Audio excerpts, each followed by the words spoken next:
Hello, everybody. I'm curious. With that music, I hear it go quieter and quieter. But I was listening to like the music on one of my streams the other day, and it sounded like it just kind of goes silent for you, and then I pop up. Can you hear it getting quieter, or is it just silent before I pop up? But yes, hello, writer of thought. Yay, stream time as usual. It's a church night, so I'm good for 2.5 hours ish. Fair, fair. Glad to have you here. Hello, Magistrate Ironlung. I don't know if you're the same color on your screen as you are on mine, but I love that like turquoise grayish color. I don't see that a lot. Or maybe it just looks nice with your name. Maybe I have. Thank you for the raid, Death Said and Company. Afternoon. Oh no, it's buffering for Aerith? Is that happening to anybody else? Hello, Norman. Thank you for the cheer. Starting us off well. Okay, it's fine for Ryder. Hello from No AC Land. Oh no, are you sweltering over there? Okay. Had to log out and in again. The video was trying to clip inside of itself. What? I'm sitting next to kitchen in blue jeans. If you're sweltering, why are you in blue jeans? It gets quieter. Okay. Could still hear it. Gotcha. Did not hear it fade, but my volume isn't high. Fair. Hello, Makokam. Thank you for the cheers. Okay, it's not buffering now. That is good. That is good. Don't see anybody in the not so private chat. I'm surprised. Usually there's at least a couple hypes in there. Go over there. Send some hypes into the world. Alrighty, Rue. Well, okay. Wolf says I'm lurking. Nope, I'm colorblind, so I'm not sure what color I am, but definitely not the same color. You said I was on my end. Gotcha. On my like the actual stream, you're like this light blue, which is also pretty, but not the same color. But yes, welcome everybody to the writing group stream. I hope you have had a good week. Hopefully not too much death in your week, just in the stories. Okay, MasaCur is green in Death Said's chat. Gotcha. Yeah, so if you are new, if you are new to the stream, here is how it works. Every week we have a prompt that is submitted by patron. Wow. Submitted by supporters and voted on by everyone. It is usually a phrase of some sort. And then we all write 350-word microfiction to post to the Discord. 8 stories are selected to be read here on the stream. 4 of those are guaranteed submissions. They will be read no matter what. And 4 of those are Encores. And Encores you can unlock through cheering. So, as some folks have already done. So we have a calculating wolf, Death's Head, and Makokam who will hopefully help us figure out when we have unlocked a story. There used to be a bar that would go up to 100% slowly as you cheered. And there's my light doing its thing again. And so when you cheer, the invisible bar goes up, and when you get to a certain point, you unlock a story. There are 4 stories to unlock. And it is very much appreciated when you do that. The people who are read enjoy having their stories read. I really appreciate it. I like food, and that helps get food on the table. So much appreciated when you do that. I'm gonna say something else, but before I do that, I'm gonna show you the stream list. Oh, the prompt. The prompt for this week is a very fun and wacky and interesting one, which is, would everybody please stop dying? And our stories for this week are Lilladyeva, Mysten Noire, MasaCur, and Makokam. Then for our Encores, we have The Real Decoy, Kansas Wanderlust, Ashini Radiation, and Danny Jaluli. So, yes, I feel like, I was going to say I feel like this is bigger than it usually is, but it's actually a little bit, a little smaller than it usually is. So, but there's the whole list on your screen.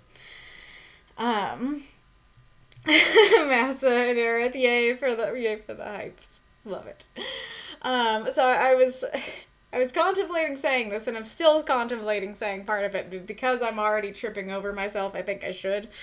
I apologize if I seem a bit out of it today. There's a couple reasons why that might be happening.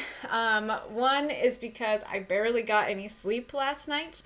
I got to bed a little bit late, and I got like 3 hours of sleep at most, and then a storm started, and this storm lasted for hours, and it kind of depends on the storm. Some storms last 30 minutes, some last an hour, some last multiple, but so it can be a little bit rare for that to happen. And so it just went on for hours, and I just could not, I'm a super light sleeper, so I cannot drown that out. I put on noise-canceling headphones, and I can still hear it, and it still keeps me up. So the storm kept me up, and I think I got like an extra hour of sleep at the most. And so, like, I think I got 4 hours of sleep at the most, and so I'm a bit out of it because of that. It also, you might have already heard a little rumbles, but it is still storming. It is still stormy. It is gray and rainy and yucky, and that makes me feel gray and rainy and yucky and out of it. So those are two of the reasons. I'm nervous to say the other reason, because I can almost guarantee you I'm not going to be able to say this without crying. But I'll try. Wish me luck and give me sympathy, I guess. Before I begin, I will say they are happy tears. You probably won't be able to tell, but this is good. This is a good thing. So I am deeply affected by stories. And like that is a large part of why, well, go back a little bit. Like, people are on different scales. Like, I know that other people can be like, nope, I can completely separate myself from stories, even if, like, something horrible or wonderful happens in a story. I am very distant from it. Like, this is just entertainment. I'm way over here on the other side, where I am, like, I react to stories as if they were real. Like, they really get into my heart. And that's also why a little, whoa! What is that? Thank you for the cheer, Mako. Lots of little one cheers.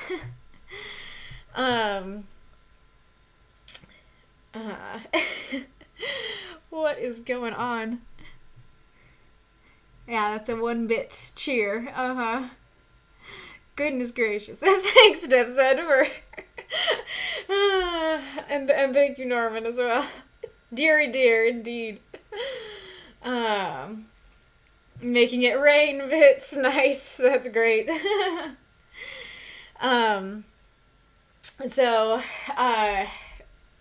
that also, it might be helpful to know, that is a large part of why I have, I put that little thing at the end of the rules that was like, hey, like, these are some things that can trigger me, might mean that your story isn't read, potentially, if it includes them, is because of this, because of how I read stories. That if a story affects me emotionally, I'm not going to be a good critiquer or praiser of it. Thank you for the hype train. I think Mark's activated it. This was the rain that rained on the train.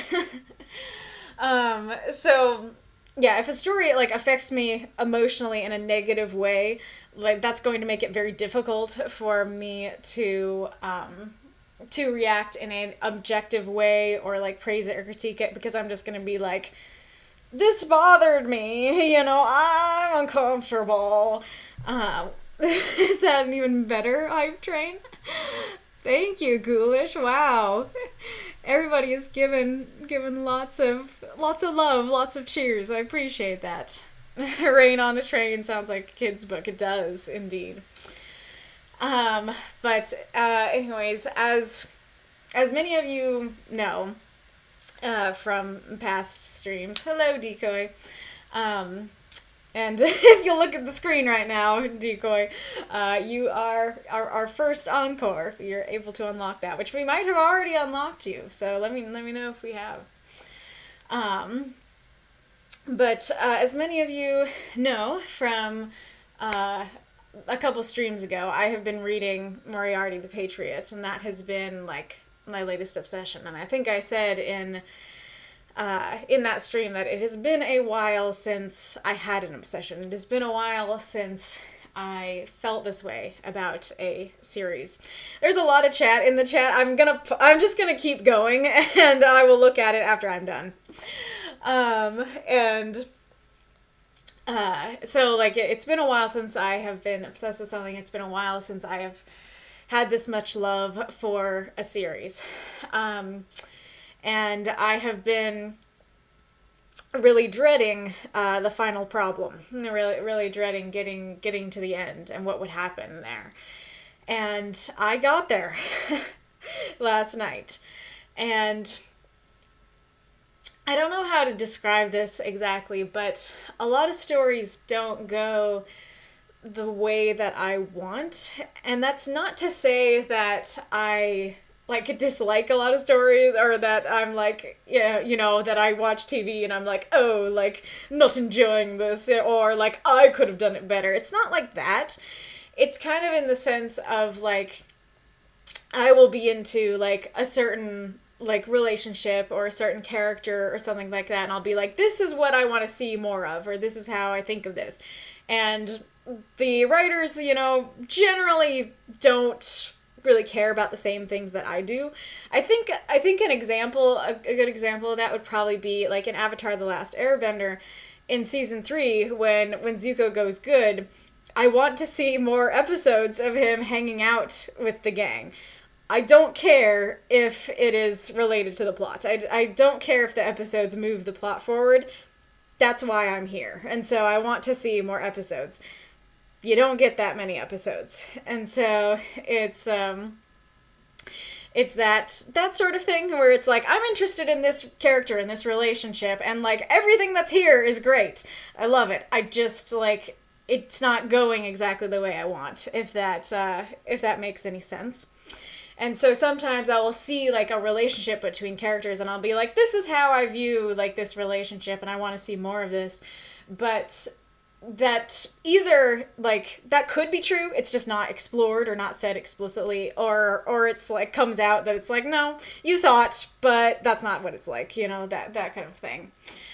And it has been a really long time since I have found a story where the characters felt the same way that I felt, and they did not only what I wanted them to, they went above and beyond. And I'm just sorry. I'm just overwhelmed with emotion still, which again, it has been a while since I have been this overwhelmed with emotion from a series that it would make me cry like the day after I read about it and stuff. But I'm just in awe of this story and the way that it went, and the fact that it did everything that it felt like it was made for me. And that is so rare for me, that I will arrive at a story and I feel like it was written for me. And so I'm very emotionally affected right now. Give me a moment to blow my nose. I'll turn off the mic while I do that.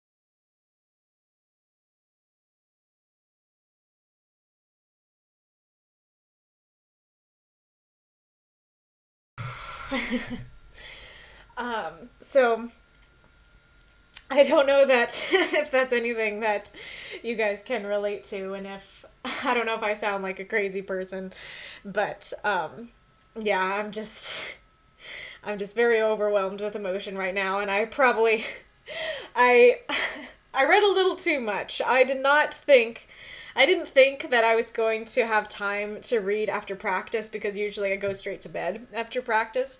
So during the day, I read a volume in a little bit. And I was like, okay, like I can stop there. I was bawling already, but I could stop there. And then I got finished with practice early, and I was like, should I go to bed or should I read some more? And I was like, if I read some more, how much more am I gonna read? Am I gonna be able to stop? I was not able to stop. I have like 7 chapters left, but I read like I said, I read like 3 volumes or more, all in one sitting, or at least all in one day. And then I looked at the clock and I was like, oh, it's past my bedtime, when I was done. But, yeah, so, so that is the other reason why I might seem a little out of it. And if I randomly start tearing up or burst into tears, it's Moriarty's fault. Oh, look at all the love you guys have to give. Look at all the hugs and hearts. I really appreciate that, you guys. Let's see here. Yes, we have the first Encore story. Wonderful, wonderful. So Decoy is unlocked. Alright. Hello, Mr. Noire. I'm actually here. Awesome to hear. Zuko here. Perfectly timed with both what I was talking about and Mysten's comment. Kansas, I wanted more Zuko too. Nice. Yep. Toffs, where's my field trip? Always cracks me up. Exactly. Where was her field trip? Norman says, I have a similar problem with my imagination running away from me, and I start to get a sense of how I think the story will play out, and sometimes what actually happens isn't as interesting. Yeah, that's fair. Very, very fair. Yeah, like you said, I think that's like a similar but slightly different problem, because I think in your case you're like, oh yeah, like here's how like the dots can connect and how the plot can move forward, and then the dots don't quite connect that well, and the plot doesn't move forward in nearly as interesting ways. And then for me it's like it often feels like the writers, I think I've said before that I care about characters and relationships more than I care about plot. Like, you can have a crappy plot, I probably won't care, as long as the characters and relationships are, wonderful. Of course, when you have a great plot, that's better. I prefer that. But I'm here for the characters and stuff like that. And so a lot of times it feels like with the Zuko thing, where it's like, we need to progress the plot forward, and that means no more silly field trips because that's not moving forward. And I'm like, don't care. Do the field trips. Like, I care about the characters and stuff. But yeah. Yep, around 198 Tears of Joy. Surprised. Maybe that's been submitted before, but I haven't seen it recently. Lennox read the end of Count of Monte Cristo last night and cried. It's going around. Good to hear I'm not alone. Marks, I can totally get that. As a fan of comics, I'm very accustomed to things not going my way. I've gotten ridiculously happy and obsessed about stories that do seem to cater to me. I think that's all part of being passionate about what you consume. Very, very fair, and I'm happy to hear that someone can relate. All the hugs for Kales. Aw. Norman, I'll be real, Kaylee. It's been a while since I've been moved by a story like that, and I'm a little envious. Only recently heard the term anhedonia for the first time, a lack of interest or feeling, usually brought on by depression. It was validating to just put a word to how I've been feeling. What I'd give to be reminded that I can be moved like that. Oh, I'm so sorry that you've been feeling that way. I wasn't feeling in that dark of a place, but, like I said, it's been a while since I've been so moved, so in love with a story, so I can get the feeling of it's been a while, at the very least. I really hope that you can have this experience again soon. Yep, exactly. Same. Mako. If I ever wrote an Adla fanfic, it would be Zuko and Toph field trip sort of thing. Yes. Had that I had that experience with a rather famous fantasy novel series where I thought of like a dozen better ways the story could have tied everything together. Very fair.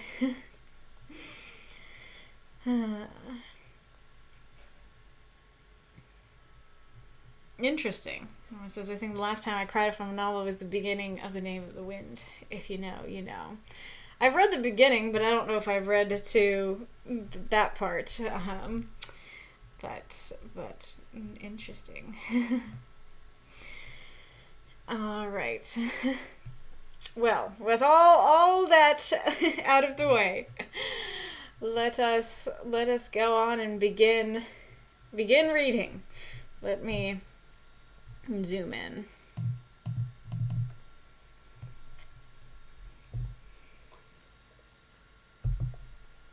All right.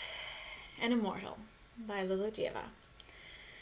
Catalan held the hand of his lover as the man lay dying in their bed. The hand was wrinkled and soft, the skin thin as paper. He brought it to his mouth and kissed it one last time as the man's breath shuddered, then stopped. His lover had lived to 80, and while Catalan was many times that, he looked barely 20. He had been this way since his vampire master had drained his blood and enslaved him centuries ago. The master was long since dead, killed by some hero or other Catalan could not remember. And since he was freed, he had been free to live as he wished. He'd gone out, at night of course. He had met people, taken lovers. It was then that he realized his curse. Everyone he loved would wither and die, while he remained unchanged. It was not just the deaths that hurt, it was the aging.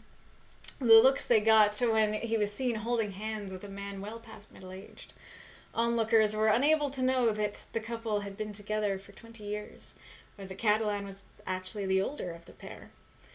Then it was the medical issues, heart troubles, joint pain. While Catalan's body was as fit as the night he died, his lovers were no longer up to the tasks of long walks on the beach or dancing through the night. Eventually, he became their caretaker, making their meals, feeding them spoonful by spoonful, and wiping their behinds. It was his way of paying them back for loving him for years and for sacrificing their ability to have a lover who could age with them and live in sunlight. Catalan released his lover's limp hand and called the corner, starting the process of arranging the funeral. They would think him a grandson, not a lover, and he would not correct them. The man would be buried, and Catalan would move on, go somewhere new. Perhaps in a year or two he would take a new lover, and the process would begin again. Curses are forever.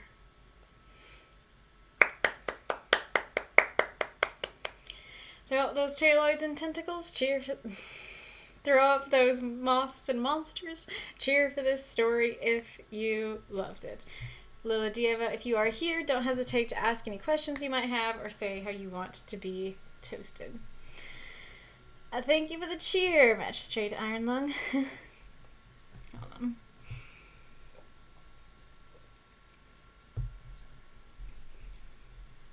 Interesting. Luna says, I do my best to find entertainment/meaning in every bit of media or interaction I engage with.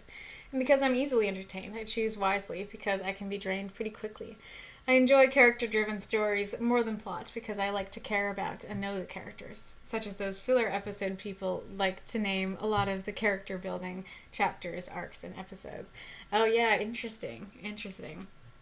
I feel like we may be similar in that respect. That I too am like I like to care about the characters.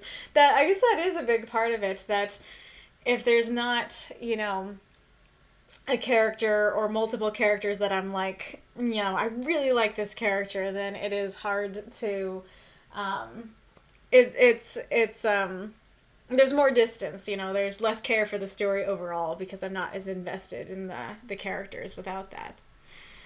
Look at all the hearts and turtles and such. Alrighty, Rule. Well, I think this was a great story, sad story, but great. I do not have a lot to critique about it. I think it is very solid. I really like the image of like the wrinkled hand. Like I can imagine him like running, his thumb or his fingers like over it and feeling the skin and remembering, how it used to be. And then, the mention of how he looked barely 20. Great introduction to him being immortal.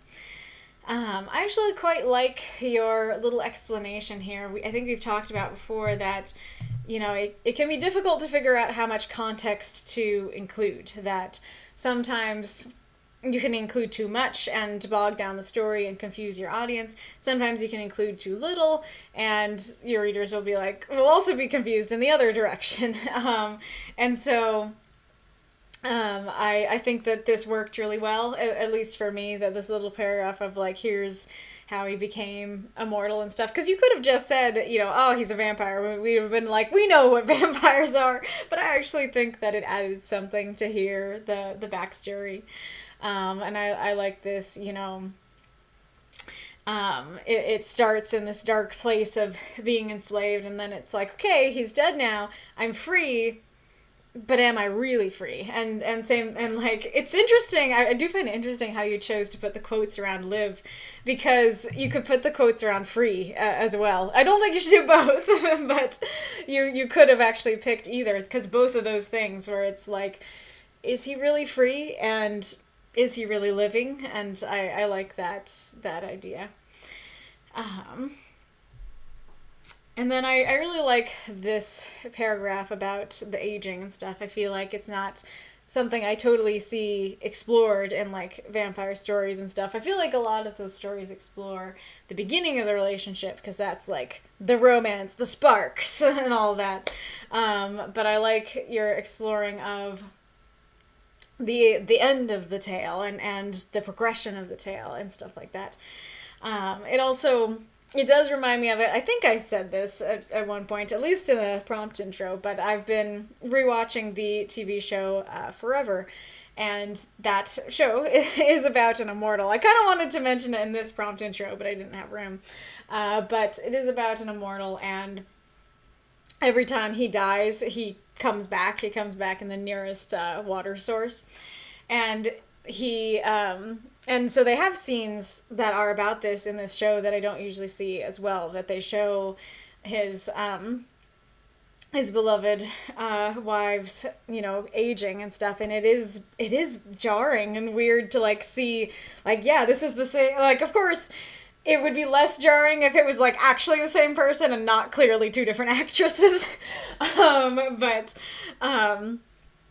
But it's like, oh yeah, like this is weird that he looks the same and now they have aged and stuff like that, and you can feel the pain of that. And there's like an episode where he's like, let's go out and go get dinner, and she's like, no, like they're gonna think things because you're so much younger than me, and he's like, no, let's do it. And then they go, and people think that she is his mother, and she's very upset and stuff. And then there's like a cute scene where they just dance in the living room.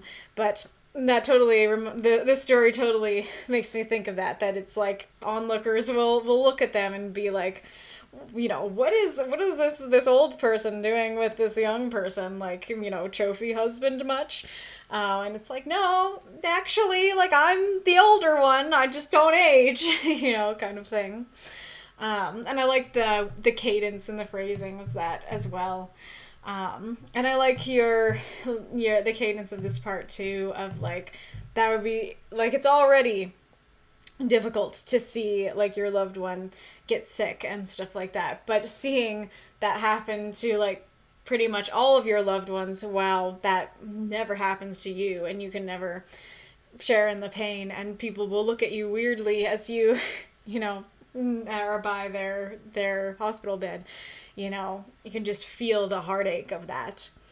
And then I like the description as well of like, especially this like spoonful by spoonful thing, that he takes care of them and stuff like that. And it definitely makes sense. Like, this is his way of paying them back, because there are advantages and disadvantages to dating an immortal. And I really like this idea of like, they sacrifice their ability to have a lover who could age and live in the sunlight, that they may have wanted that, and they chose him. And so it's like, because you chose me, I'm choosing you. I'm going to take care of you. Uh-oh. What? Did I go? Oh gosh.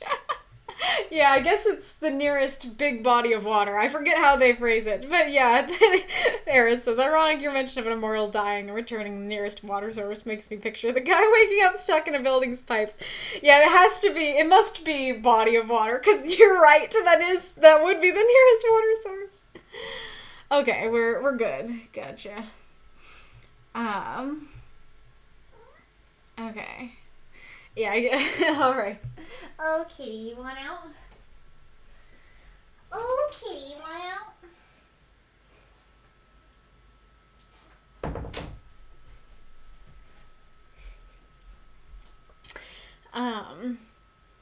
But yeah, so I really like that, both these ideas of, what they sacrificed and what he must do in the end.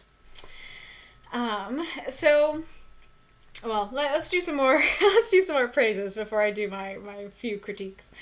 I also really like this too, like, that they would think of him as a grandson and not a lover, and he would not correct them, and just you can just feel the matter-of-factness of that statement and the weight that carries and stuff. And I like the mention of like grandson as well, where it's like, they're so much older and he's so much younger that it's not even son, it's grandson. It's that far removed, and it's that painful, Oh, I was gonna ask this first because it has to do with you guys giving feedback, but I guess I'll ask it now. I am curious what you guys thought of the prompt use, because I talked to multiple people about this story, and it was very curious to me because multiple people had an issue with the prompt use that I personally did not have. So I'm curious if in the chat the majority of people feel more of like, yeah, there was an issue, or more of, no, it's not an issue.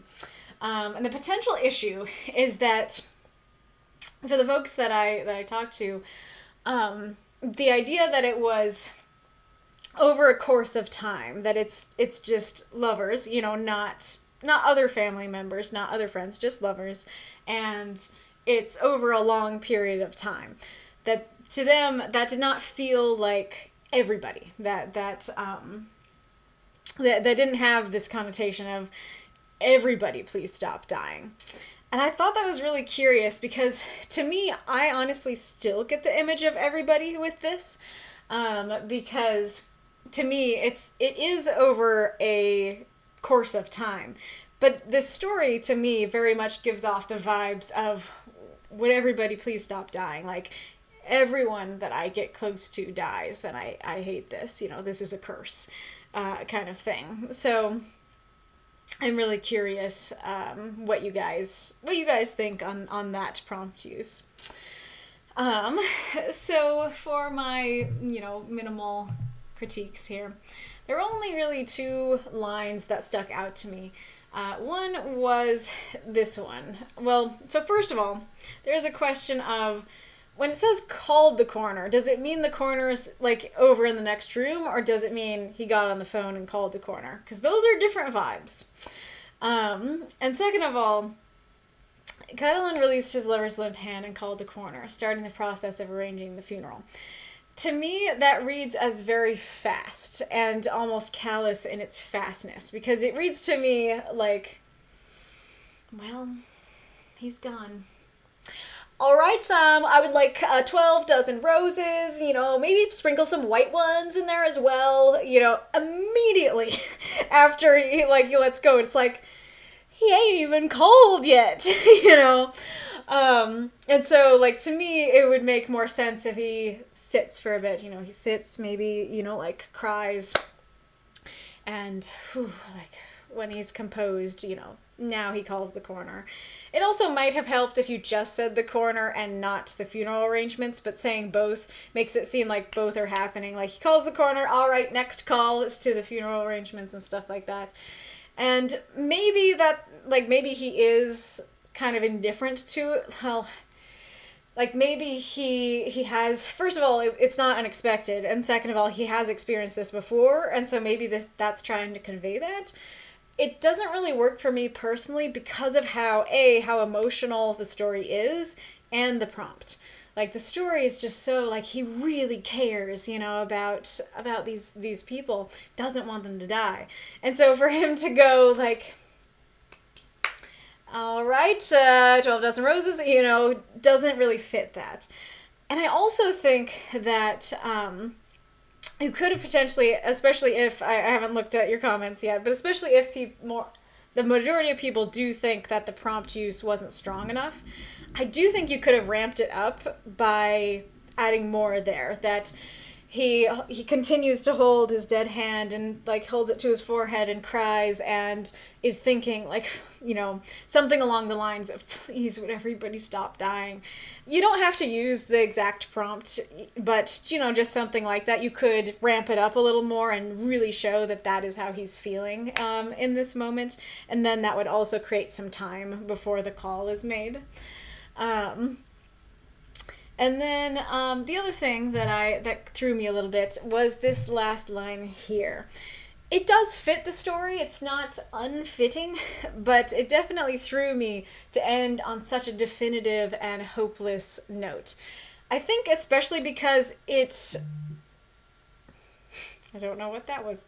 It's doesn't quite feel true to me. One thing that is not addressed in the story is that why did Catalan not turn any of them into vampires? And it could be as simple as, I don't want, you to share my burden. But then again, if they truly love him and want to be with him forever, maybe they'd want to. But there could be a perfectly, reasonable explanation for why he doesn't want to. But we don't get that explanation. And so we're kind of left wondering, why are you watching all your lovers die when you could not do that? You have the option. And then the other thing is that, especially with a statement like curses are forever, I've maybe it's just, once upon a time infecting my brain. Maybe it's not true of other stories, but I have heard more all curses can be broken than curses are forever. And so when you say curses are forever, I'm like, are they? Have you tried to break it? And there are other options as well. There are darker options too. There's the darker option of, well, you could not take another lover. You could be like, my chat with the barista at Starbucks is, the most interaction I'm going to have, and the saddest I'll get is when they go get a new job. You could do that. It probably wouldn't work in the long term, but it's an option to make the curse, not last forever, make the curse be different. Or you could also, he could find a way to kill himself, because clearly his master died, so clearly it's possible. So, and if it was, him doing it himself, or him, finding a vampire killer and tasking them with killing him or something like that. So, it doesn't... it doesn't really feel true that the curse is forever because he has options. And like I said, it's like it totally makes sense to me to end on like perhaps in a year or two he would take a new lover and the process would begin again. I think that perfectly conveys what you're going for, this hopelessness of the cycle, that it's like this happens with everybody. This is going to keep going. But making, that very hopeless definitive statement at the end makes me squint a bit. Let's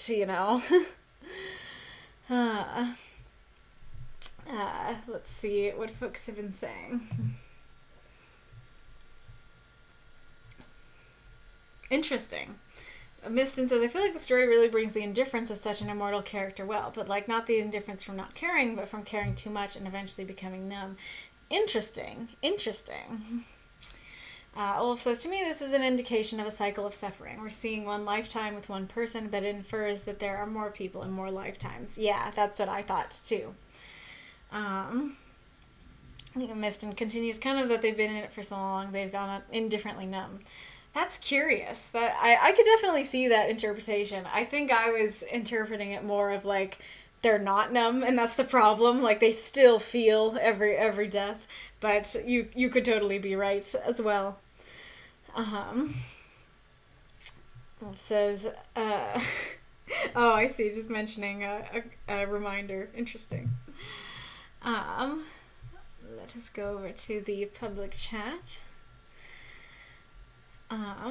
Era says, I feel like it was no issue, I assume the prompt. It's implied it expresses the vampire's feelings of losing everyone. He might well express it in a manner akin to the prompt. It's everybody in the sense of everybody important in his life. Yeah, that's how I felt too. Norman says, I didn't see an issue really. I think it's on a spin on criticism. Oh no. Oh crap. No. I have... no.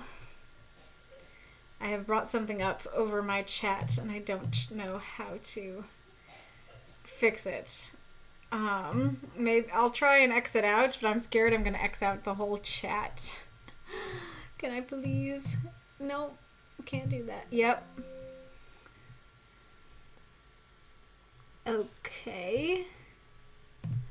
Yes.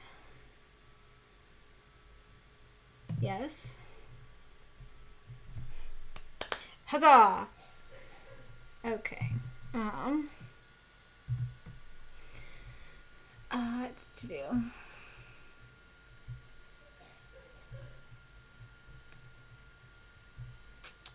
Let's get back to where we were. Now Luna's the one who's the turquoise gray color.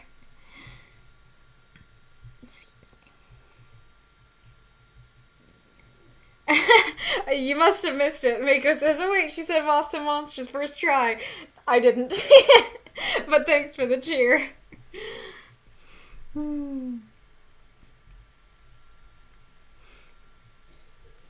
Ouch, we're immediately dying and respawning again then. Yep, that... I mean...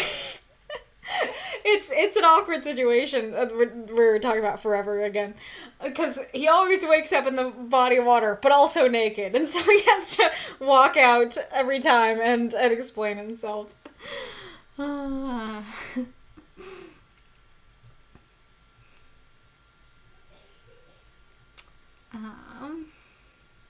I see. I went too far back. Helen McGill, yeah, I mean, he talks about taking another mortal lover after this one dies, so it makes sense that he's thinking of them in a sort of everybody or serialized context. Mysten, I think it's mostly talking about the dead, and there isn't much of the please stop dying explicitly, but a lot implicitly. I think the interpretation of everyone can be too wide to define, so it's not as big of an issue. Yeah, that's a great point of, like, how do you define, everyone, I think would... affect if you would have that criticism or not. Less cynically, but babe, you are my everybody.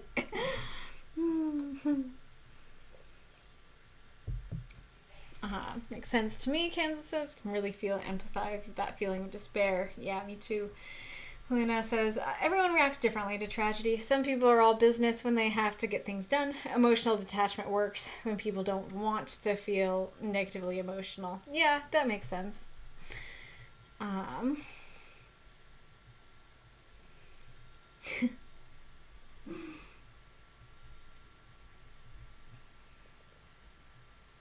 Interesting. I think there's sometimes vampire lore that servants are immortal but can't infect others to become a vampire as well. That could work. I just want to know it. So like that feels like important information because the whole story is about like, oh no, like my lovers keep dying and it's like it's sad, but it's like you could do something about that. And so as much as I do love the paragraph talking about the vampire master, it might have been more useful to use that paragraph to say, you know, if he can't infect someone else, he can be like, you know, I was infected by my master, but I can't do this to anybody else. I mean, maybe that he doesn't have any options. Could be that he really can't be killed and that the curse compels him to pair up with another. That's the information we've been given. I would push back against that because the information that we've been given is that his vampire master is dead and there's no caveat. There's no extra information to say, oh, he can't be killed. And then there's also nothing that seems to imply it's the curse that, you know... I mean, it does say, like, it was then that he realized his curse, but to me that doesn't imply that his curse compels him to be with people, rather that it's, like, when he does, they die, kind of thing. It says, it's possible he feels his state is such a curse he doesn't want to pass it on to a loved one. But yeah, he could walk out into the sunlight and just assimilate. Yeah, exactly.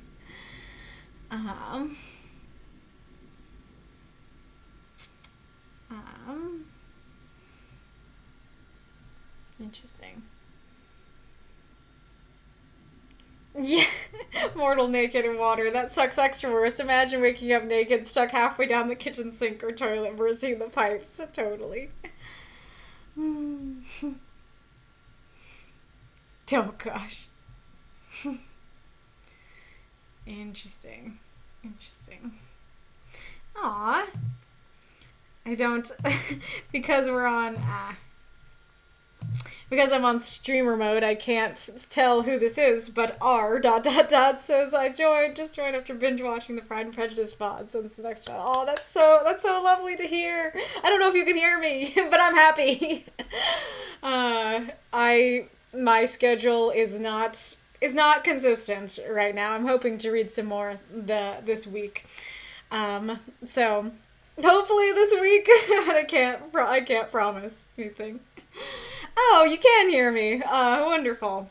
But yeah, I currently am not adhering to a strict schedule. Maybe I should. I don't know if that would be helpful to you guys, but I kind of like just going with the flow and being like, I feel like reading some Pride and Prejudice today. I feel like gaming today, you know, kind of thing. Pride and Prejudice also takes a little extra effort to set up.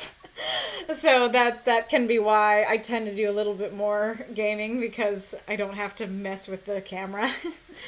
But yeah, so I do hope to read more soon. Just don't know how soon, and I greatly appreciate your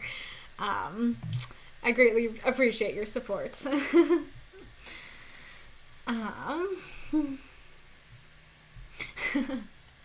Alrighty. Let me check if Bo is outside. I don't hear him,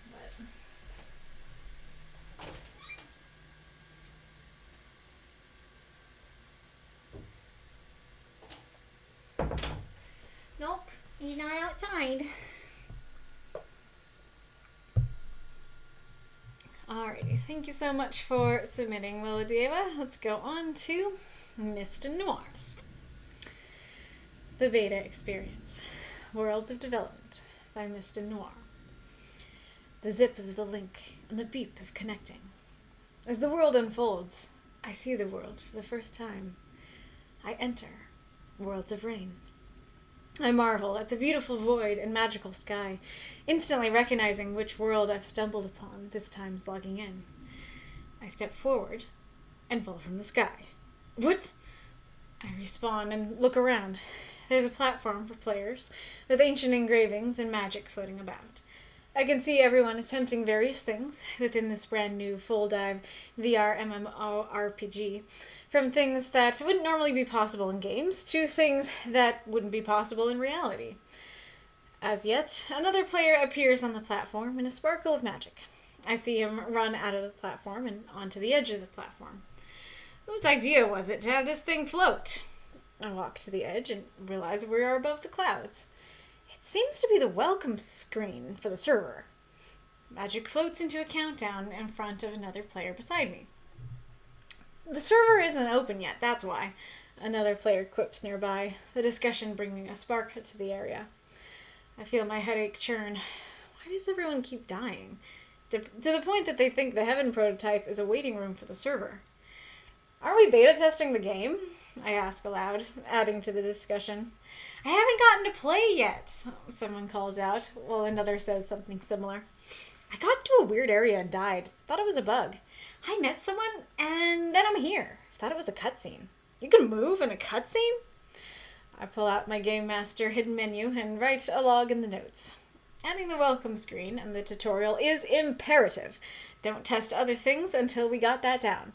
And get the stupid void level out of the random selection. We need to make sure testers don't get to harder difficulty maps that can't be lived through without their equipment. Throw up those taloids and throw up those moths and monsters. Cheer for the story if you loved it.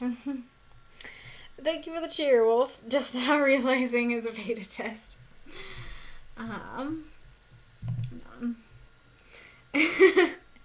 R says, I hope to catch the next one live to assist in figuring out which Bennett or Bingley is talking and whether the next random French word is a type of dance, card game, or carriage. Aw, that's awesome. I'm glad to hear that. Alright. Yes. Okie dokie. So, Mysten has a little note here. Can you, yes, open? This week's entry is a little rushed, but I thought it'd be fun to get out of the fantasy themes and get into the world of game development and esports. At least that's the plan for Worlds of Development. Trivia questions. I'm not quite sure how well I managed to tell the idea down about the experience of both the beta tester as well as the overseeing game master main character. Tell me your thoughts and how this little narrative could be better told. And, excuse me, do you think the Heaven prototype is a good idea for a VR MMORPG game with a death penalty of time limit in Heaven? Yeah. How I like my reviews. Pure unadulterated butter smashed on it, then burnt to the perfect toast. Just a blend of good and burns will be great. Yes, thanks. Love your little descriptions of that. Not quite sure what butter means in this context, but very fun. So feel free to answer that, you guys. So I'll actually answer your little question about the Heaven thing first. That's fun. Granted, I do not play this type of game that much. You may have heard me, pause a little bit as I try to say the acronym, or is that an acronym? Just the letters. So, I don't play this type of game a lot, so I don't know if I can, speak super well to that. But I think that is a fun idea of, you die and then you go to Heaven. There's a lot of different things you could do with that. Kind of reminds me of the Hunter's Dream a little bit in Bloodborne. It's not exactly Heaven, but it's, a place that you go when you die, and you can, get supplies and stuff. I guess that version of it would only work if it's, either your character is an angel that's sent down. It's all right, here are some more supplies for you. Go back down there, bud. Or if it's here, my child, have a sword. It's pronounced Vroomp. That's amazing. I love that. Vroomp. But anyway, so I think that's a fun idea. I could see characters being really mad about the wait time and be I want to get back in there. But it seems like a fun thing to me personally. this is an interesting story because this is another one of those stories where I really love the idea. I'm like, I'm so into the vibes. I am so into what you're doing here. But I also feel like the execution is a bit lacking in some ways. So I do feel like I have quite a few critiques. I hope and they're not too strong, but let us get into it. So, first of all, I like the title, the beta experience, because it very much feels like this whole story is the beta experience, is what it can be like to beta test a game, which is great. Very interested in this, like, worlds of development story that's about developing games. Very curious. I like this first line, the zip of the link and the beep of connecting. Like, I can feel, like, the emotion, not the motion, not the emotion, the motion. I can feel the motion of that, kind of the electricity of like, all right, here we are in the game. I think that is very neat. So I think that I'll talk about this first because I think a lot of my critiques end up coming down to, I don't know if this was your intent, but it seems like it was.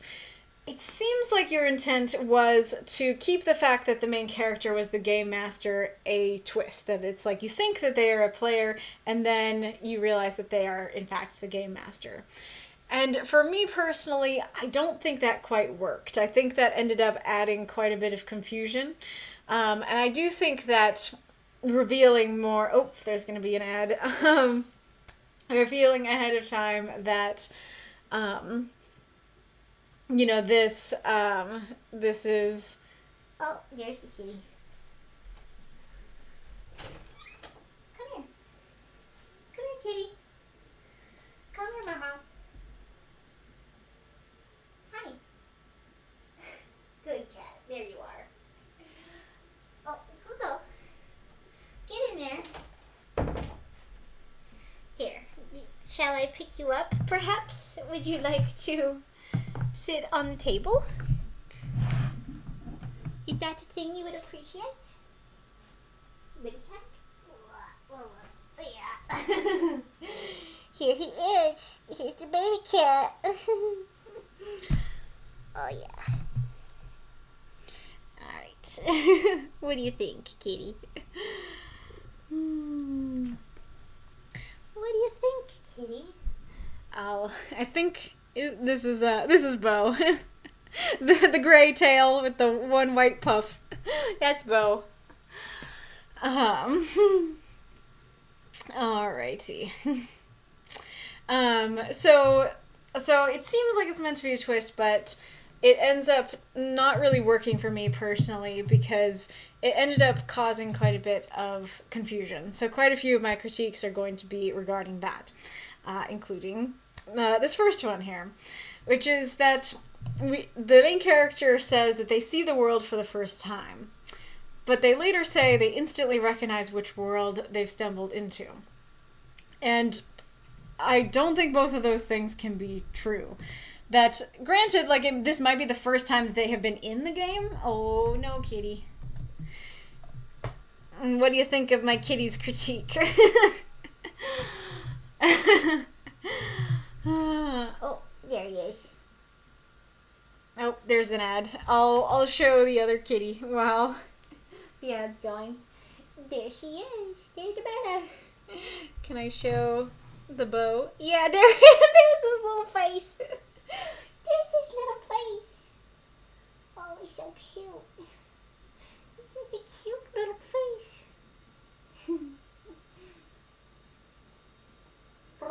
Yes, yes, yes, yes. So cute. Yes, yes.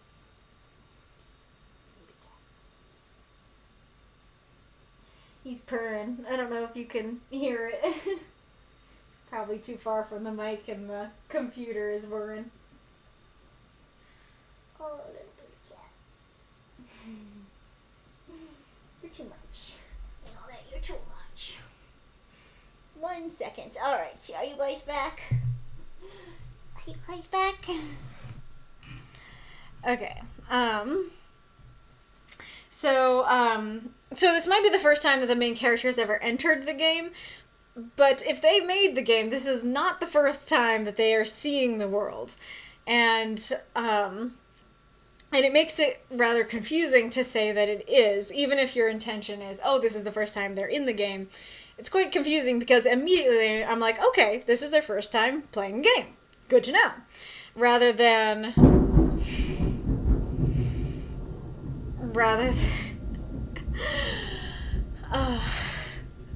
I don't know how much you could hear that. That was a very big thunderclap. So I guess one of the things to mention about this is that for in my opinion, a good twist is like you don't see it coming, but after you know it's there, you can see that it's there. You can see. And so in this case it would be, oh, like you don't know that they're the game master, but once you know it, you're like, oh yeah, all the clues were there. And so saying something like, oh, I see the world for the first time, to me doesn't do that. To me doesn't go, oh yeah, there's a clue. It seems to blatantly say the opposite. It seems to blatantly say they're not the game master, this is the first time they're entering. And so it makes things end up being confusing. The other critique I have for that line is a little more grammatical. And it's quite simply that, as the world unfolds, I see the world for the first time. Kind of seems to be saying the same thing. Now, granted, as we just discussed, that first time is important. But it sounds like, as the world unfolds, it unfolds, kind of thing. So I do think that just leaving that line at, the zip of the link and the beep of connecting, the world unfolds before me, and maybe use those words to describe the world a little bit. The world unfolds before me. It looks like, this kind of thing. Or just, you can do as the world unfolds before me, a beautiful void in a magical sky, kind of thing. I do like the Worlds of Rain thing. It very much feels like, what it feels like to enter a game. It's like, here we are. Worlds of Rain, that kind of thing, which is fun. I do like this clue. Like I said, like this is a clue that works with what I was just saying of you can come back and you'll be like, oh yeah, that's why they recognized it. It's because they made it. I do think it's a little too subtle to get that this is the game master from that, especially with the conflicting signals, but I do like that. I do also like the fall from the sky thing that's like doom-de-dum, and definitely immediately has the right vibes of the prompt of just like, why am I dying? Why am I falling? Which is great. I love that. Again, it does seem to contradict this idea that they are the game master, because presumably if they're like, oh, like this is the void world. If it's the void world, that probably means I'm about to fall into the void. Like, I feel like they would know that they're about to fall. And so the fact that they do fall, again, seems to be this direct signal of they don't know what's going on. They're just a beta tester. And then right here, I think that, so for this paragraph here, I unfortunately was not able to get a clear picture of what was going on, and definitely wasn't getting the picture that this was a heaven-like thing. First of all, because it says, I respawn. And when I hear the word respawn, to me that means I spawn back where I spawned the first time. So that would be, wherever they stepped forward, and fell from the sky, they would respawn there. Not, I spawn in a new location. So that it would just be spawn, not respawn, because they're in a new place. And so I immediately was like, oh, okay, like they respawned, they're in the platform they were on before, everybody's kind of like, we don't want to fall, off this platform.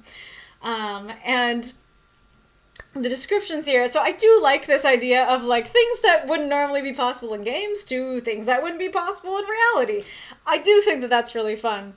However, I think overall this paragraph is a little too vague to understand what's going on. Like, there's a platform. What does it look like? What's special about it? How is it different from the platform we were just on? With ancient engraving and magic floating about. Okay, like that's interesting. Doesn't really say heaven, though. I can see everyone attempting various things.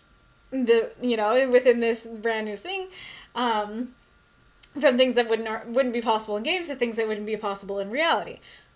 What are they attempting, and why are they attempting it? And again, what does that have to do with heaven, kind of thing. And then here we have another player appears in a sparkle of magic. I do like the sparkle of magic. I can totally picture that. But I see him run out of the platform and onto the edge of the platform. Kind of seems like a similar thing to the world thing, that it's like he runs.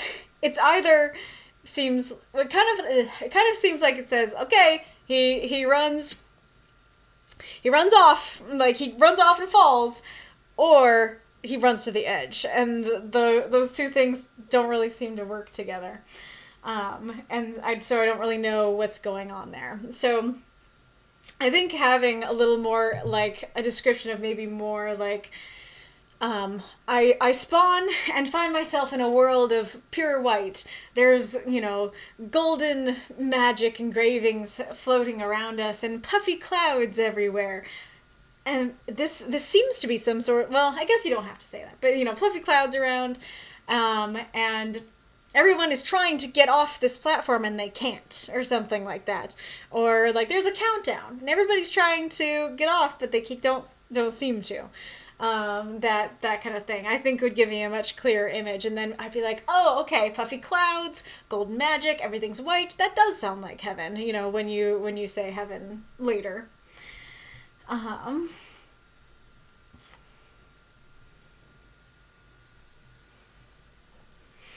And I'm a bit torn on their dialogue here, because I do like it. Like, the things that they say absolutely feel like things people would be saying in the situation where they're like, oh, like, it must be a welcome screen, or, it's not open, so that's why, we can't get out, that kind of thing. But it also, at least for me, it was difficult to tell that they were wrong, because I'm going like, oh, okay, we're at a welcome screen. That makes sense. And then it's like, okay, server isn't open. All right, getting more information. Like, I'm thinking I'm being given information. I don't realize that they're just spewing what they think, and I'm not being given information. It's not correct, I do like why does everyone keep dying? I think that is a great prompt use. And our next real good clue that this is, in fact, the creator and stuff like that.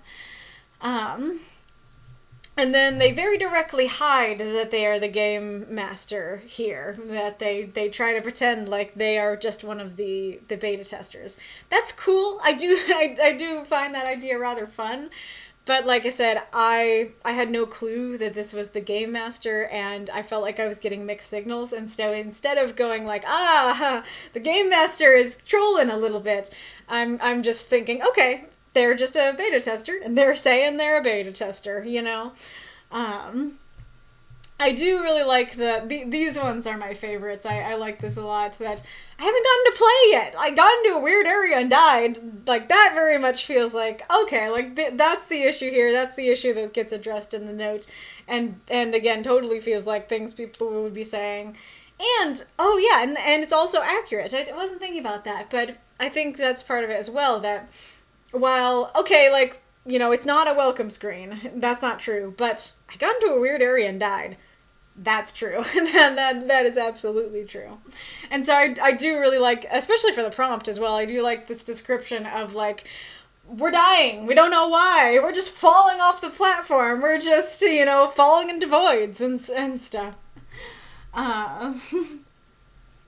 Nonetheless, despite all my critiques for it, I do quite like the ending. I do like that they are the game master, and they're like, okay, like, we need a tutorial here, get that void level out of random selection, we need to make sure they don't drop into random things.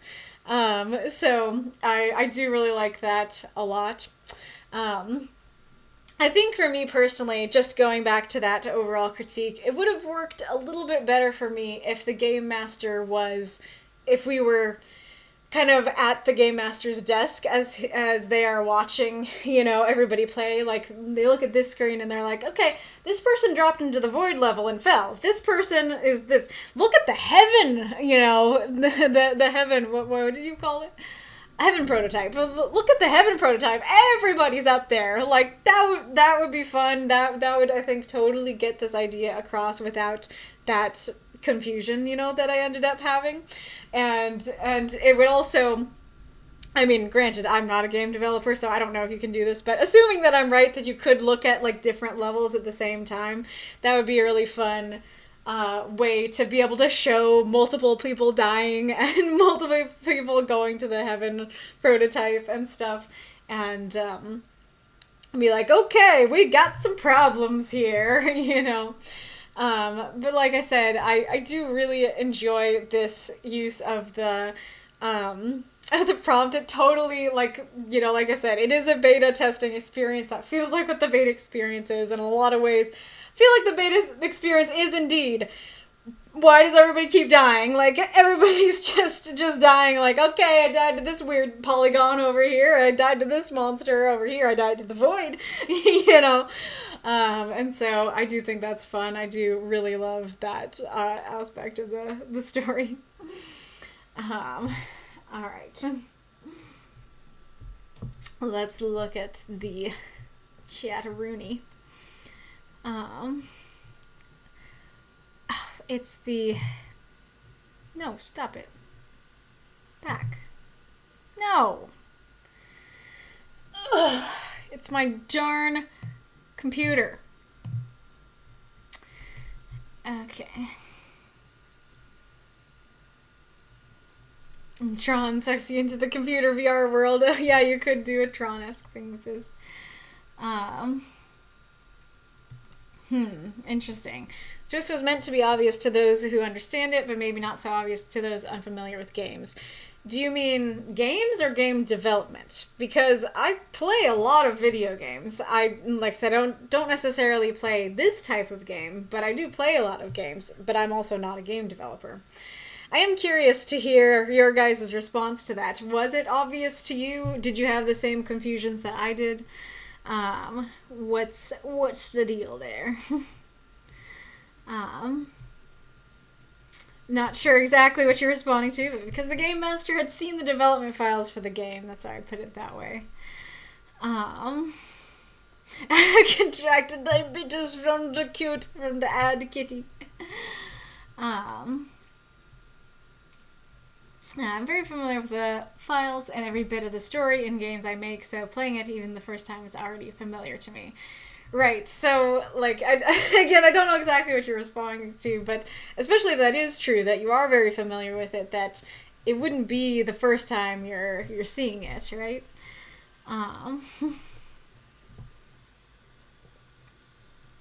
Luna says, I think it works, and it's funny how the game master is so shocked about how problematic the game is. Reading it as it unfolded in real time was a fun treat.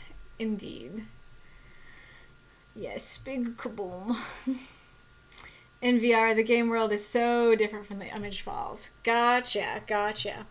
Well, again, I mean, this is going along the lines of making it not a twist, but I think you could say that as well. It'd be like, something like, you know, the world unfolds before me. I see it for the first time.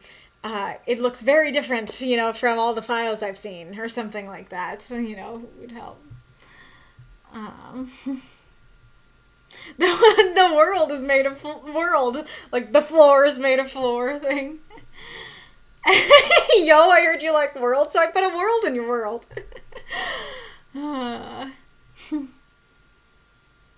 Yes, that's very fair. Responding to Luna, by experience, there's always so many unexpected bugs and errors. Yes, very fair. Good point. I should consider using spawn instead of respawn there. I didn't want to be too descriptive because I didn't have an image of the game yet. Fair enough. Both is implied. Both is possible. I'm not sure what both. Players are unexplainable things. Oh, you're talking about the platform thing. Maybe he's like lagging and doing both. So why do we stress test the game with beta players? Does stress test mean like how stressful the game is, or just like, you know, just testing it? Yeah, I no-clipped through the ground and died, yeah. The point is the player is getting confused, so the mixed signals is supposed to convey the difference between player experience and game master experience. Once I know what's going on, I do see that. I do recognize that that's what you're going for. It's just that I, as the reader, wasn't really able to get, the basic understanding of what is happening. And without that basic understanding of what's actually going on, instead of going like, okay, like, this is like the player's experience and it's not the game master's experience, I don't even know that we're talking about the game master's experience, and I think what they're saying is just true. And so I kind of need things a little more established, or perhaps to use lines that are a little more, like, objectively true, like I got into a weird area and died, sort of thing. Maybe possible, but in full dive, that's probably too much information on the game master. Oh, you're talking about all the screens. Interesting. And I think the no clip. This has actually happened to me enough in case to be very relatable indeed. Full dive refers to VR that's connected neurally and feels like an alternate reality. Interesting. Am I lagging? Trust test is more, how many people can play on the server without performance issues? Gotcha. So I've never beta tested a game of this sort, but I've played enough games that were very buggy on release that unexpected and illogical deaths were common enough, and the confusion of the players is relatable. Thoughts from the devs, I don't know, but I can maybe relate a little. Fair enough.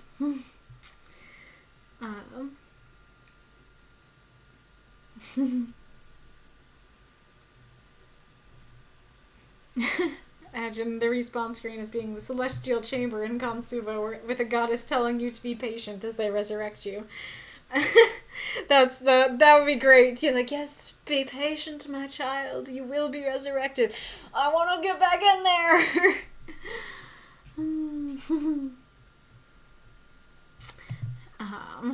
Alrighty. Well, thank you so much for submitting, Mysten. I hope this was helpful, and apologies if it was not. Alright. A Call to Reason by MasaCur. Principal Nishimura approached the lectern. Good morning, students. I need to talk to you all. On a Friday? A voice called from the audience. Nishimura took a deep breath. What he had to say next would sound crazy. Well, to most of the students. I understand that we're having a genre break. If that doesn't make sense to you, I don't blame you. But I've only just recently learned about them. Nishimura looked at the sea of confused faces staring back at him. I understand that many of you have found yourself infatuated with one of our students, Ayase Mikage. I understand that said infatuation has become aggressive in nature. This week has been a wild ride so far. Some of those faces stopped being confused and looked away, as if seeking out Ayase. On Wednesday, a student from another school brought a tank to school to attract the attention of Ayase. Yesterday, due to circumstances beyond my knowledge, the school blew up. Why I'm not dead right now, I'll never know. I don't remember anything about last night. Not getting home, not having dinner. I do remember the explosion, though. A few of the faces in the crowd looked shocked, and several others joined in the search for Ayase. This should be the last day of the genre break, Nishimura continued. I would have liked to have closed the school for the day, but Ayase herself warned me that the genre break would have just waited for us to come back, that it probably would have followed her to another school if she transferred. We've arrived to let today continue, hoping things come to an end. Nishimura could see he was losing a lot of his audience. Excuse me, can I have your attention? The attention of many of those students returned to him. Today will continue as scheduled. I just ask that you please stop trying to kill each other. There was a yelp from the audience, and Ayase ran out of the auditorium. A stampede of students chased after her. Nishimura let out a sigh. Throw up those moths and monsters. Cheer for this story if you loved it. Alrighty, I will say Masa's question first. from the genre break universe. Oh yeah, I should have put that in the title, sorry. Question, does this story seem to make sense to you? Asking both newcomers and those with any familiarity to the genre break universe. Does it feel like you need more context? So this was a very interesting experience with this story. Thank you for the cheer, Ghoulish. So, let's see, where do I want to start? So it doesn't feel confusing. It doesn't feel like I'm lost for what's going on. But at the same time, like, it, how do I describe it? Like, I kind of do. Like, I'm not confused in the sense where I'm like, what the heck is going on? I don't know where I am. I don't know what's going on. It's like, I can get a sense of what is going on. But I also have a lot of questions, and I do feel like I'm missing some potentially important context. And that maybe has to do with the kind of the overall, I guess, critique for the story, which is that I like the story that the principal is telling. But I don't get to see the story that the principal is telling. I get to see the principal telling it. So instead of telling a story, the story is kind of telling a story about telling a story. And so I feel like I'm getting the experience secondhand. And like I said, I like the story that's being told. I'm interested in it. I think it's fun. I think it's cool. I just want to be there. I want to actually be there in the story instead of being told about, if that makes sense. This is a story because I do have some level of familiarity with genre break. I did read it to my dad, and he was very lost as to what a genre break is, especially because the, like, students chasing after another student and trying to kill each other didn't read as a genre to him. And I would have to agree with that. I could see it being like, oh, this became a harem anime or something like that, where it's like everybody's after this one girl. But it's not immediately apparent, and so if you have not read anything in the genre break universe, or, you know, anything specifically about the genre breaks, I do feel like there is this layer of confusion of, you know, how is all the students chasing after another student, how is that a break from the genre, you know? I also think an important thing about genre break that I know that I'm not sure if it was quite conveyed in the story that I think you guys could help answer. I think something important is that they don't actually die. That when they're in a genre break, after it finishes, everything gets reset. And so they come back to life. So I'm curious if that was clear enough from the, let's see, where is it? Like, you know, the school blew up. I don't know how I'm not dead, but I'm not dead. You know, is that enough to tell you, oh, so within a genre break they can't die? Or do you feel like you need a little more to get that?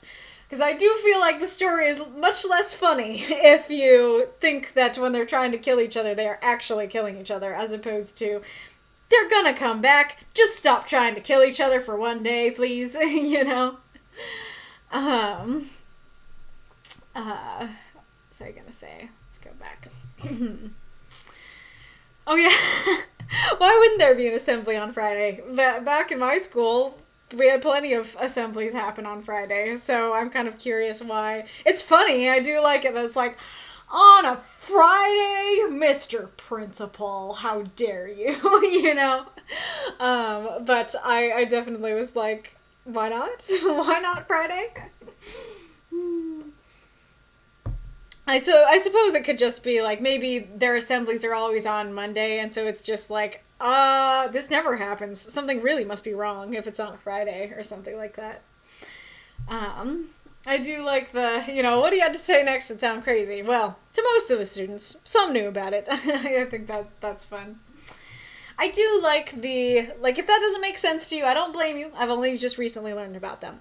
I do think that's helpful. I don't know that that's quite enough, because we do need a little more context on what is a genre break that I'm not sure we get enough of. But I do like the explicit mention of, like, hey, it's okay if it doesn't make sense to you, because that feels like you're kind of talking to the audience, and in that line as well, in a good way, of like, hey, audience, if it doesn't make sense to you, that's okay. Like, it's gonna be a wild ride, kind of thing. So I like the line of like, I understand that said infatuation has become aggressive in nature, but I don't think that aggressive in nature conveys they're trying to kill each other.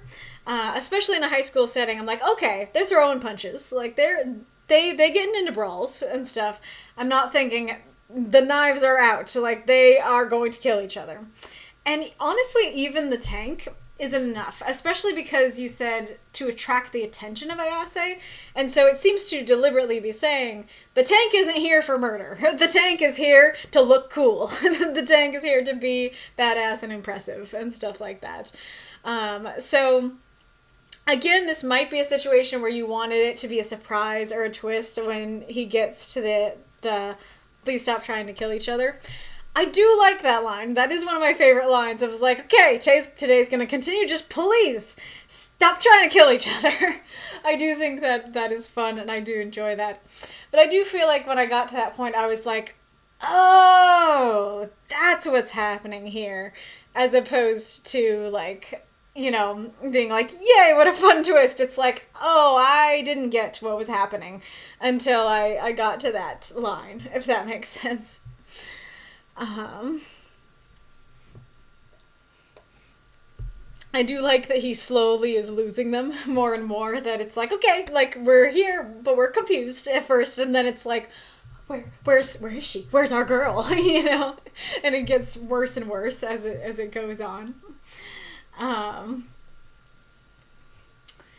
Let's see.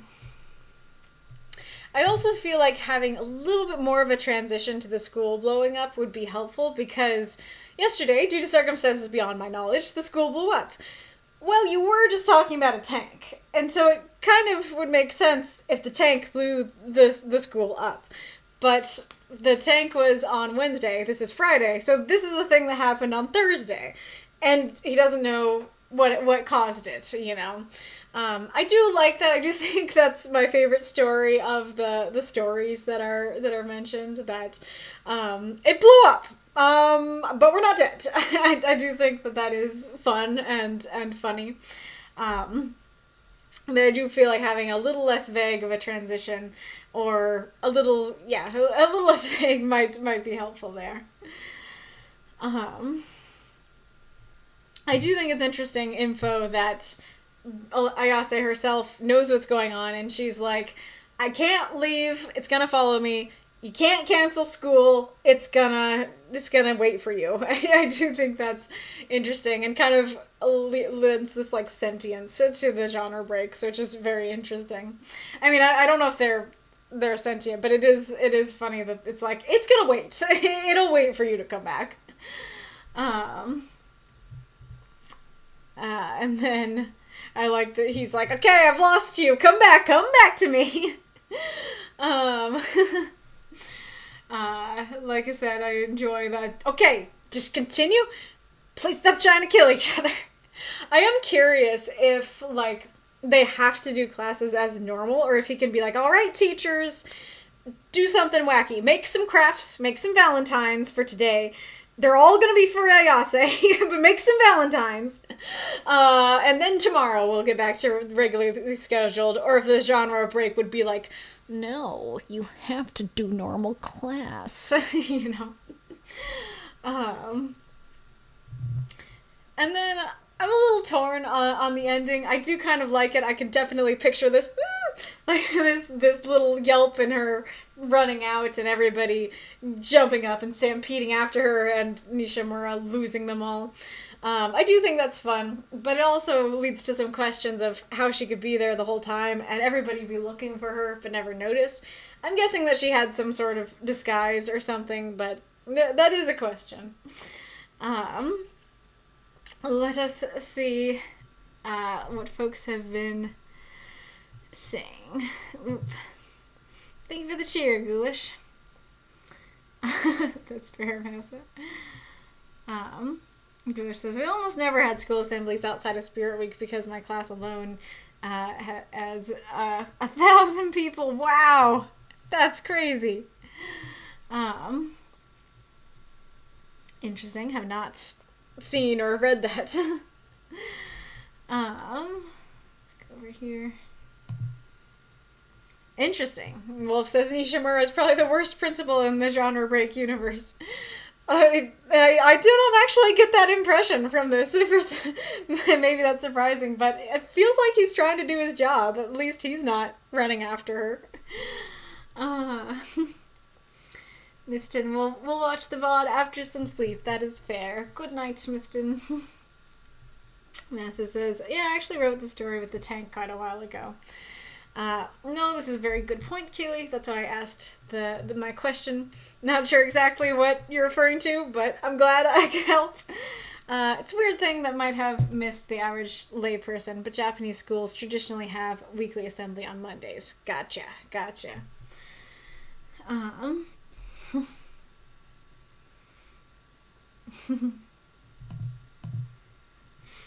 I don't know the characters well enough to know about that, but I am curious. I am curious about this tank story now. But yeah, so this story does kind of fall under the same category as the last story, where I really love the idea, I really love the vibes, I do think it's very unique, very fun, but some critiques for the execution. I hope this was helpful. Again, apologies if it wasn't. Thank you so much for submitting. Let us go on to our next story and our final guaranteed submission, which is Press F to Pay Respects, Chronicles of the Dragon by Makokam. Blaze slid under oncoming fire, leapt through the air, spun with her sniper rifle, and put her shot right between her target's eyes. Then she turned to see her teammates sprawled across the ground, the words, "Hold X to revive," hovering over their heads. Again? Come on, guys. Oh, cut us a break. It's not like the rest of us have super reflexes, Khalid said. It's not like it's that big of an advantage, she said, as she started reviving her teammate. The game still moves at the same speed for everyone. Yeah, no, we're over here playing the game at 60 frames per second, like everyone else, and you're reacting like it's going at 1 frame per second, David countered. Finished raising David, she moved to Khalid, and David started reviving Jostika. Look, my ability to get headshots is not the issue here. It's you three constantly getting dropped. That's the problem. Actually, it is, Jostika objected. We're joining your lobbies, which means we're getting matches based on your win rate. And you complained even more when any of us tried to host because it was too easy. Yeah, I enjoy playing with you, but if you're gonna get annoyed with us for not being as good as the rest of the people, we should play something else. We're not playing an MMO, if that's what you're getting at. That'd be too much like our job. She paused and thought. Worse, actually. No, I was just thinking something where it's us against the computer. No other players to— Behind you! Another team of 4 came around the hill and, with practiced precision, concentrated their fire on the player closest, obliterating their freshly restored health bar in an instant. Blaze whirled and downed one with a headshot. 2 turned their fire on her while the 3rd took on her other teammates. In a matter of seconds, the fight was over. The new enemies eliminated. But one of her team had been eliminated as well, and the other 2 needed revived again. I don't want to play this game anymore.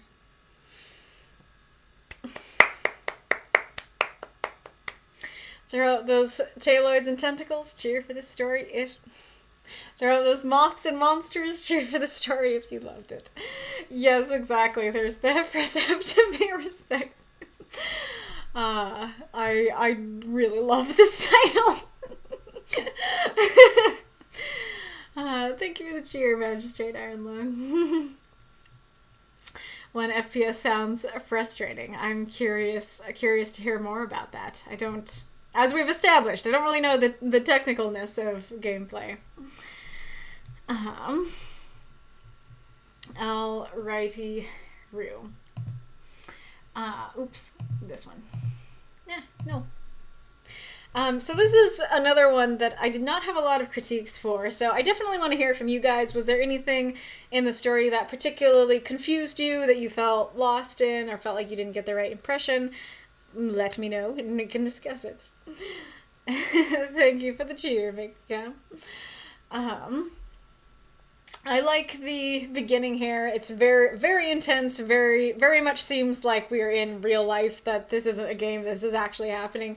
And then you just hit the hold X to revive, and it's like, okay, like, this is a game. And I think that's very fun. I enjoy that. Also, I don't know, because Khalid says it's not like the rest of us have super reflexes. But they're all superheroes, right? So is it like they do have super reflexes? They're just not the same as hers. It's fun either way, but it would be extra funny if it's like, it's not like the rest of us have super reflexes. Well, they do. It's just not like hers, you know. And then I like I think their arguments are very solid, and like I was totally thinking that. I was like, you know, but the game, like, if she has to, like, reload her gun, then it has the same, like, that, whatever that little animation, however long that animation to, like, reload the gun takes the same amount of time for everyone to do that, so her speed wouldn't change that. But, you know, they're saying, even so, like, you're able to react super fast. You can react and you know, go and kill them real fast. I am curious, like, how much the game can keep up if she, like, tries to react and like, get a shot, but she goes so fast that even the game is like, not so fast, Blaze. Like, I can't keep up with you. I like the 60 frames versus 1 frame. I think that's fun. Oh yeah, I did want to ask about this story. There's more names in this story than we usually recommend. I think, is it 4? Let's see. Khalid, Blaze, David, Jostica. Okay, so one more name than we usually recommend. So I'm curious if that worked for you guys, or if you felt like there's too much going on, there's too many names, I don't know what's happening, kind of thing. Oh man, I just thought of Blaze doing actual speedruns, and her, like, using speedrun tricks and, like, clipping through the ground on purpose and trying to get to different areas and stuff. That feels like she would be awesome at that. I think she'd love that.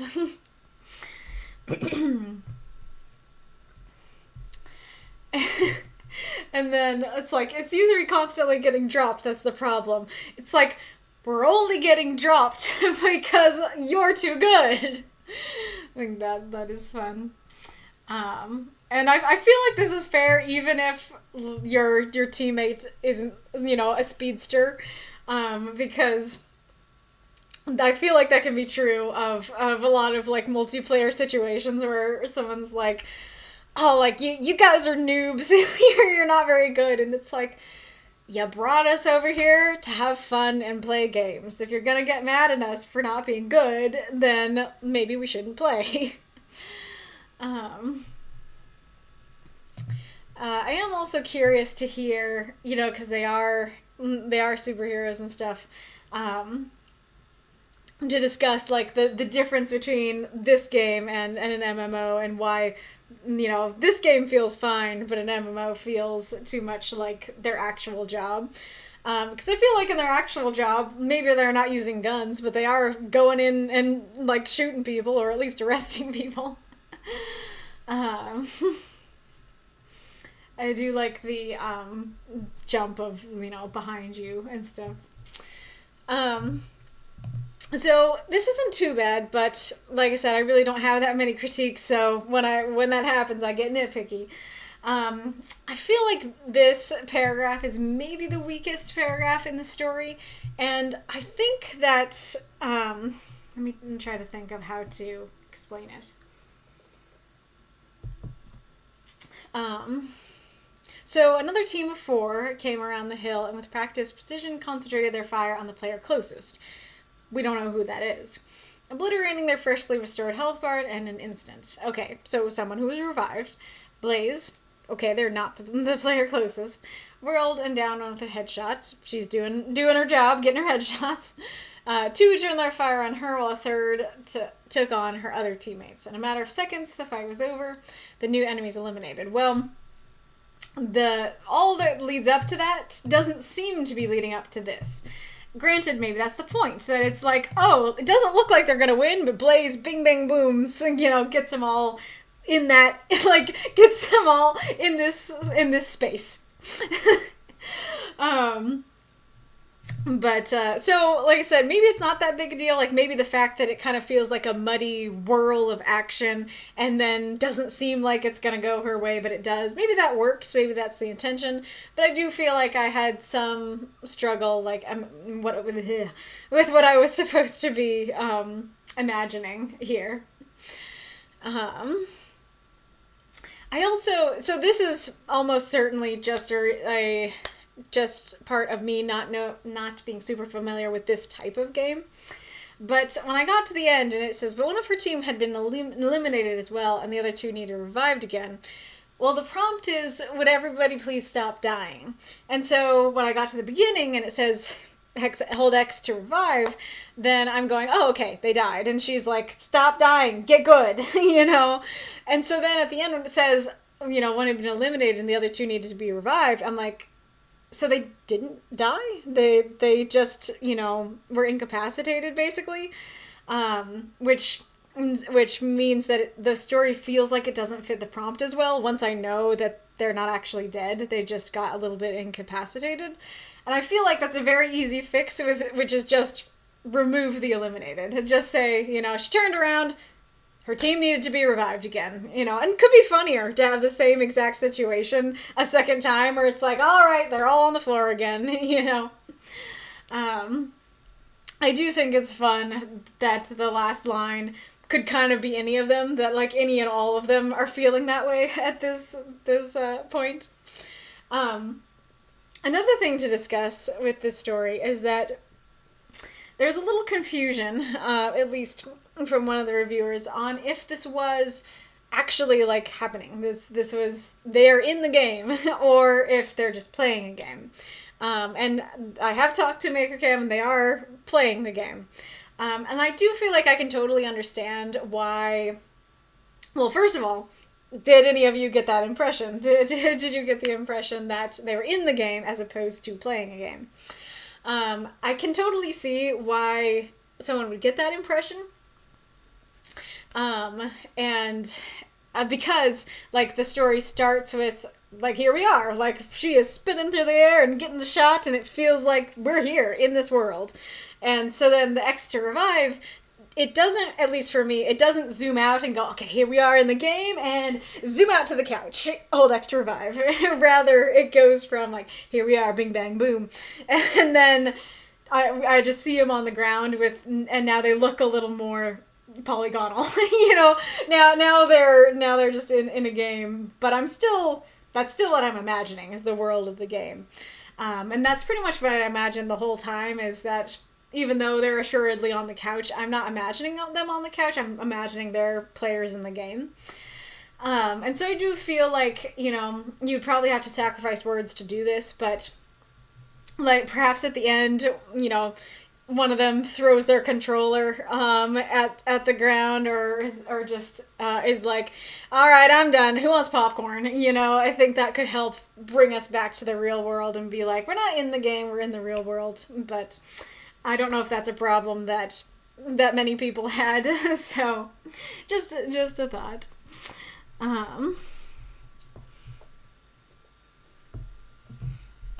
Thanks for the link, Masa.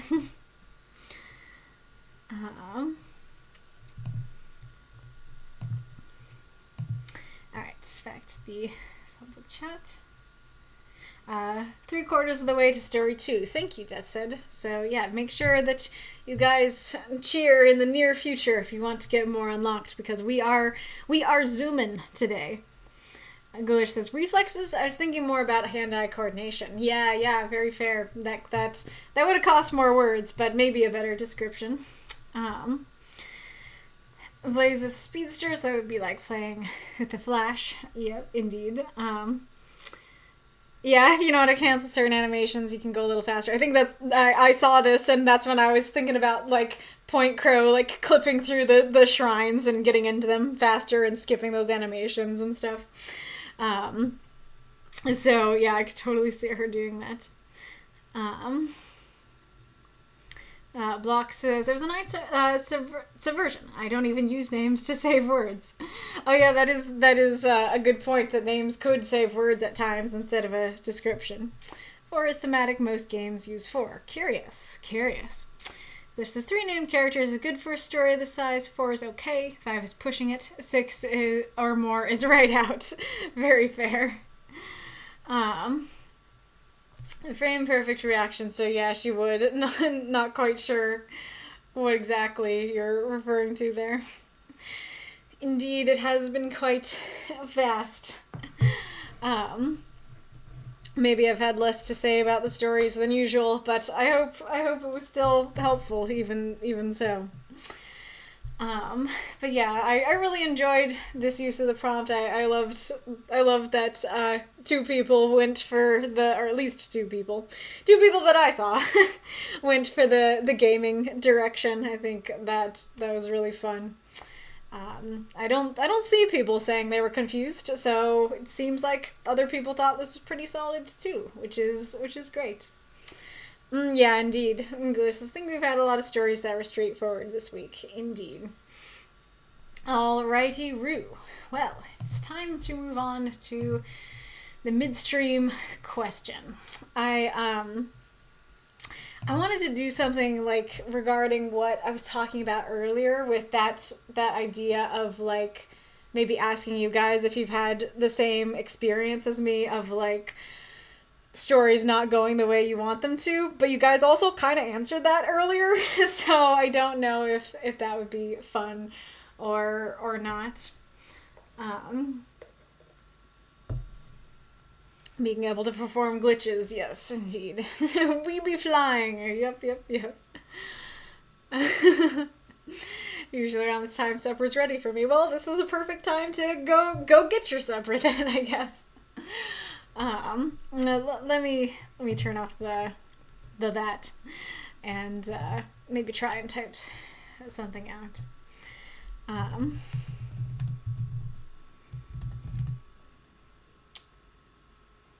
do I phrase that?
Maybe this is a good phrasing. Let's, Massa, usually midstream question comes with me struggling to come up with an answer where I have to take a shower and get ready for work. Not when I'm wondering if I should make lunch for work yet. Nice. Alright, let's, gotta italicize. Let's see if you guys like this. Do you feel like you're often disappointed with stories, be it written ones or ones on screen? Like they aren't written for you or your taste? Do you feel like the things you really want to see are missing or messed up somehow? Is that a good way to phrase that? Is that a good question? Or do you want to go with something else or a different phrasing?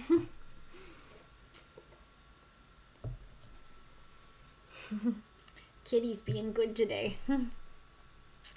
Maybe that's part of it as well. Less distractions from kitties needing let in and out. I'll wait a little bit to see if you guys like this question and then take my break after that.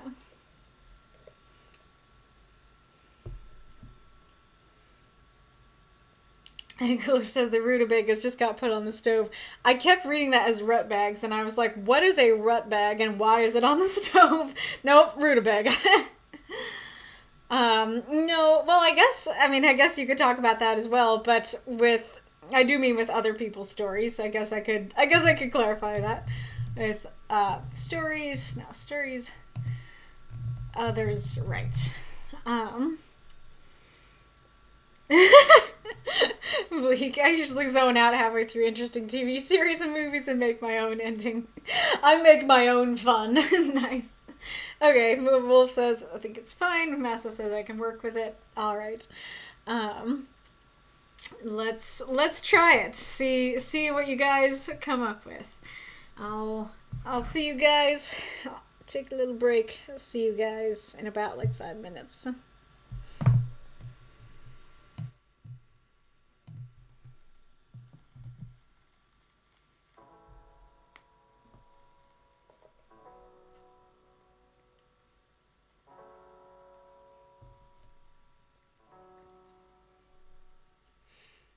I just realized maybe I should add more of it. Well, I'll just add to it before I leave here.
I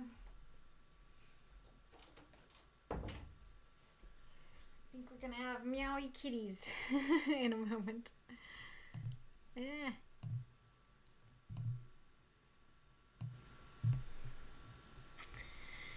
Alright. Massa says, so am I disappointed with other people's stories? Disappointed is a strong word. Sometimes my attention may drift to something else. I'm not ADHD, but I think I have some neurodivergence that may cause this to happen. But a lot of times, I like that not every story is in my wheelhouse and gets me to expand my horizons. Not just for the writing group stream either. Backup readings do the same thing. There are a lot of times I wish I had more context. I get that the word limit can sometimes keep things from the audience. I don't always know the universe. Sometimes I don't know well enough. But I have... There he is. Come here, kitty. Come here, kitty. Mama.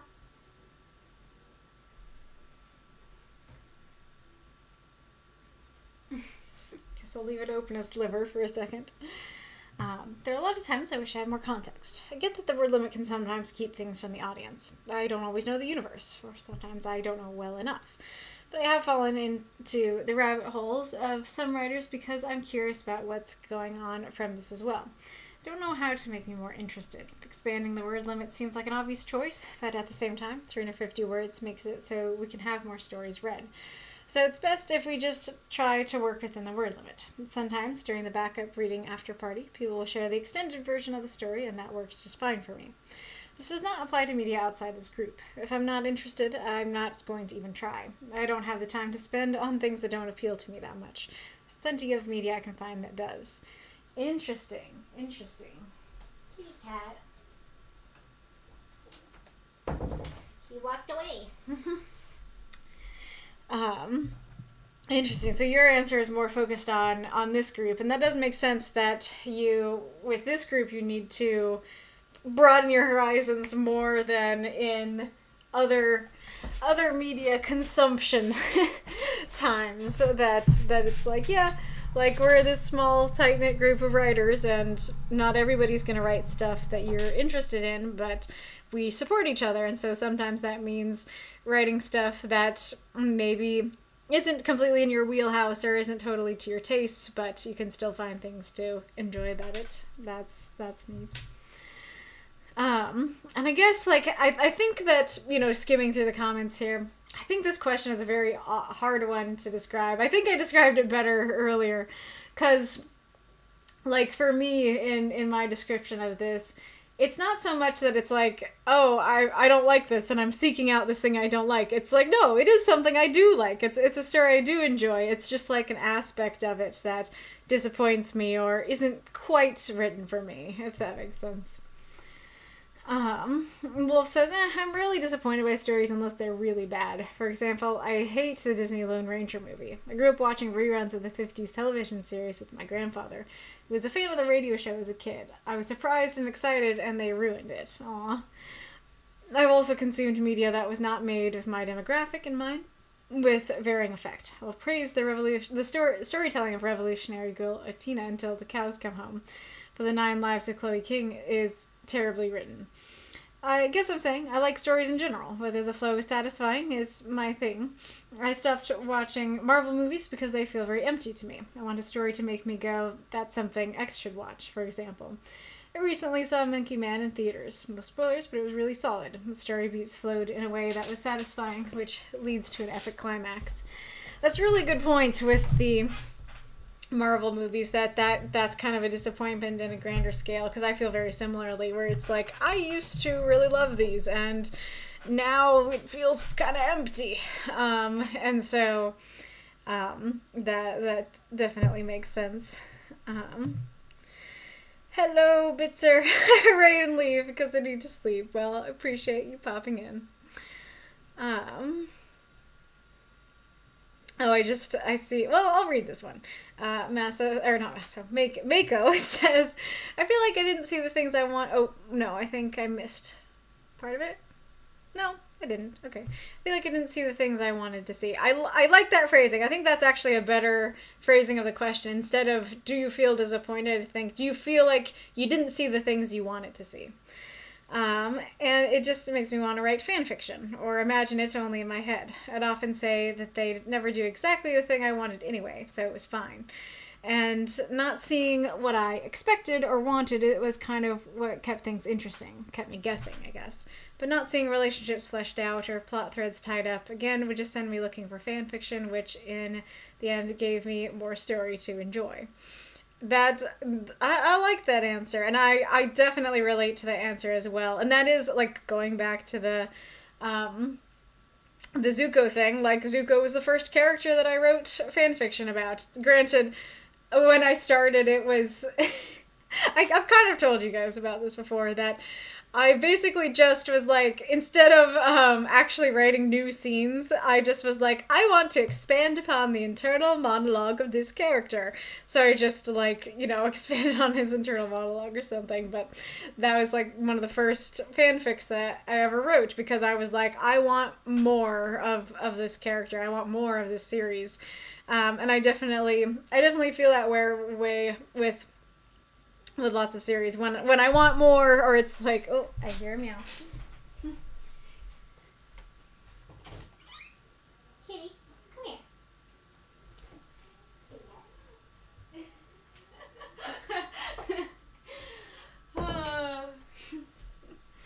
He's at the door and he's like, meow. And then I came up to him and I was gonna pick him up and bring him into the room, and he's like, meow, and ran away.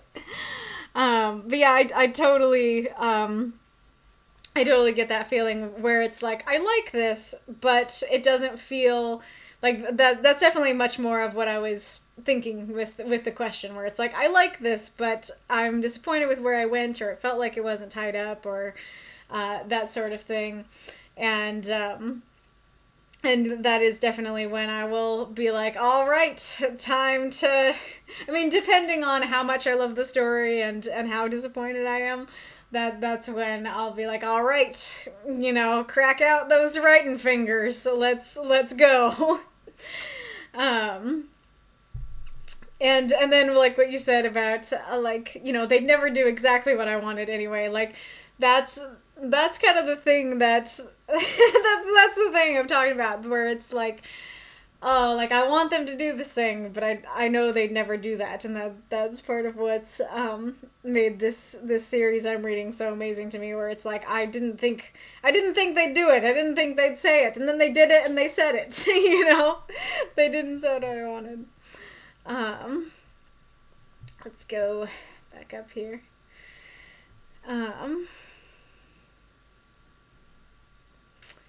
Decoy says, yeah, I suppose so. Generally, when I feel there's an opportunity for inclusion, LGBT, and they skirt it. I wish Korra could have gone harder on her and Asami's romance. Then again, She-Ra went real hard on it, so perhaps times are changing.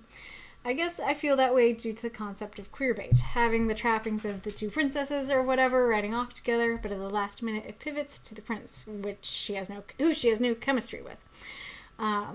Otherwise, I'd tie it to your mention of twist or reveals. If it makes you look back at the story and think, then it wasn't effective. See later series of Sherlock. Nice connection there.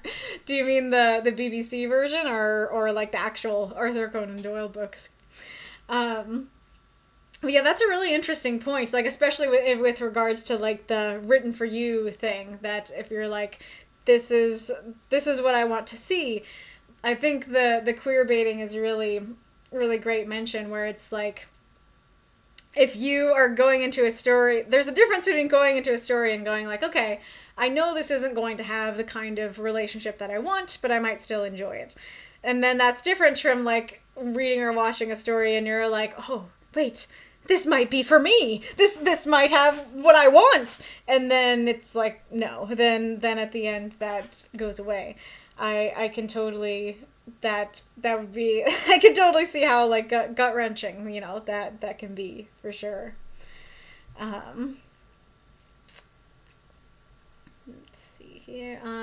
This says, I don't know how often, but I have been disappointed with several prominent works of fantasy. You can see how those stories could have been improved. Very fair. Kansas says, I just rewatched the same 3 or 4 shows on repeat, so I'm not sure. The things I don't like are normally along the lines of, that's not how you do CPR.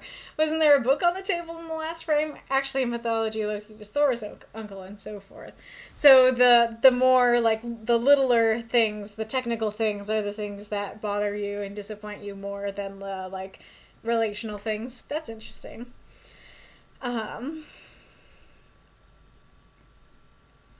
See. Death's Head whispers 495 bits to unlock the next story. Thank you for that. Appreciate that. This was very interesting, you guys. I don't hear him meowing, but let me check if there's a kitty.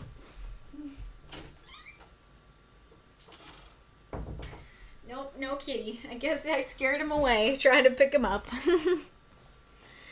Okay, so we have decoys unlocked. If you guys would like to unlock Kansas, roll the cat check. That's amazing. If you guys would like to unlock Kansas, Sheeny, or Danny Jaluli, then please don't hesitate to cheer some more. And they're all wonderful stories that I would love to unlock if possible. Especially because we're speeding through, but totally understand if that's not going to work. Mako, thank you so much for the cheer. So now we only have 95 bits to unlock the next one. Alrighty, here we go. Hellish Rebukes by The Real Decoy. When hell is full, the dead shall walk the earth, a grim voice declares. The reek of sulphur permeates the fetid air of the brimstone bar. It should be accompanied by the screams of liars, thieves, and miscreants. It should be layered with a sense of blood, fear, and deliverance, not akin to a malodorous hot spring. The devil jabs the words as they hang in the air, the infernal script glowing like a branding iron. Well, we're bleeding full. No room. Nada. Hell is packed, and we don't have the staff. The waiting list for the Iron Maiden treatment is measured in years. His insidious voice reduced even the bravest mortals to gibbering wrecks. The other fiends simply nodded in muttered agreement. The system is falling apart. Did you know when the system was designed, the world population was approximately 5 million? It's over 7 billion now. Buggers be dying in droves every minute. A sinner who dies now ain't gonna get a right seeing to until next century. He slams a red fist onto the obsidian table, knocking over pitchers of blood-bone gruel. But it's not them that's bearing the brunt of this. They get to shirk about in limbo, being neutral. Instead, we gotta work quadruple shifts. I've had my possession request delayed, rejected, lost, coerced out of me by an upper ranker. It's unworkable. Yeah, I like sticking sinners at the pointy end as much as the next fiend, but 2 millennia ago, I got to know them. I could spend weeks finding what exactly made them writhe. I could take pride in my work, that when I was flaying their figgin', that was the worst thing that they could imagine. Now I pull a few toenails and call it a day, because otherwise I'll never get a moment to myself. The murmuring grows. It bubbles over to vocal support and recognition. They're emboldened.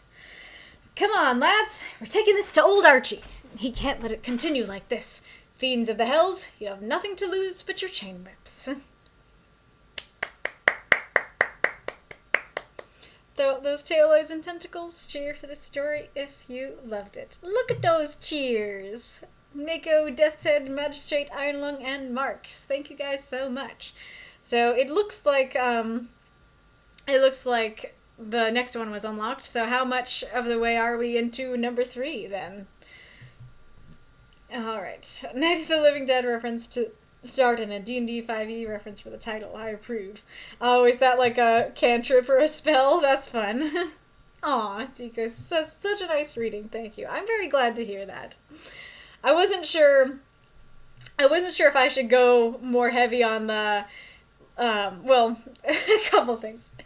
I wasn't sure if I should go more heavy on the, like, scary voice or more heavy on the accent. I just kind of went little bit on the accent, so hopefully that was fun. Alright, and I guess while we're talking about voices, I did have a question, which is, there 3 speakers, 2 speakers, or 1 speaker? I read it as 3, but I could be wrong. But there's this line, which could be this devil speaking, or not. And then we have the whole thing, which is in the middle, which is definitely the devil speaking. And then this could be, the murmuring, the emboldened other people.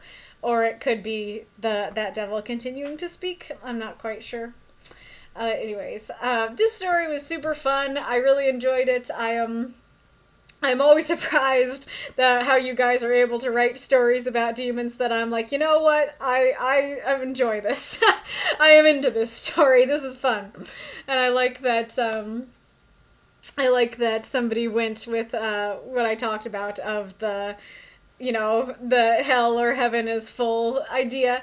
And it's kind of neat to compare because you went in a very different direction than Nice Day went in the example story that I linked to in the prompt intro. So I think that was a lot of fun. I also watched the second season of Good Omens recently, and so it was very hard not to imagine their version of hell in this, because this very much feels like the kind of thing that they might say in that show, which I think is fun. Oh yes, you had a note. So before I forget, a little author's note. This may be scrappy, as it was mainly written on my phone in spare minutes, so hopefully it comes together. One of my main goals was to give a little more description of the space the scene was happening in, so hopefully you can picture the environment a little more than my usual blank void/one-word location. I did have trouble with the ending. Initially, the unruly fiends wound up getting mulched by the archfiend into batteries for AI torturers, but I did not have the words to make that fun and interesting. And I enjoyed writing this one quite a bit. I'm not sure why. Perhaps because I was specifically told to. Oh yeah, I didn't ask you guys that. How many of you guys took up my challenge? How many of you decided to write stories just for fun? And if so, how did that go? How did you feel about it? Alrighty. I guess I'll start with answering that, and you guys feel free to answer in the chat as well. I did like your setting. I quite enjoyed all this here. That everything smells awful. It should be accompanied by screams, but they're not there. I do think because I often talk about oh, there's a mow. I mean, I talk about that a lot too. That's for sure.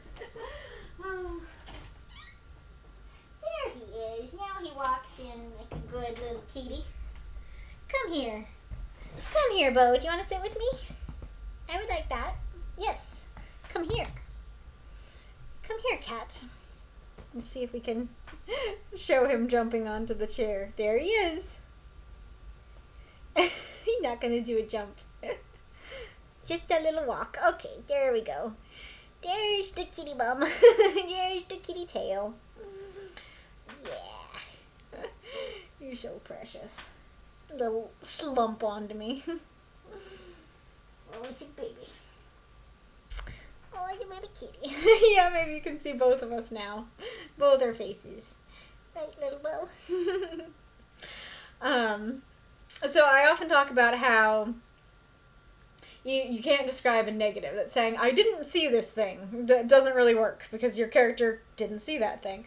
But this is one case in which a negative works very well. It was usually accompanied by screams, and they're not here anymore, and that very much feels like a microcosm of the whole story. It's like, they're supposed to be, screaming, and it ain't happening, So, I like that quite a bit. I do feel like one of the most confusing aspects of the setting is this thing about the infernal script glowing in the air. It feels like these two things don't match up. This feels like it's being said in dialogue out loud, and this feels like, it's written out magically into the air.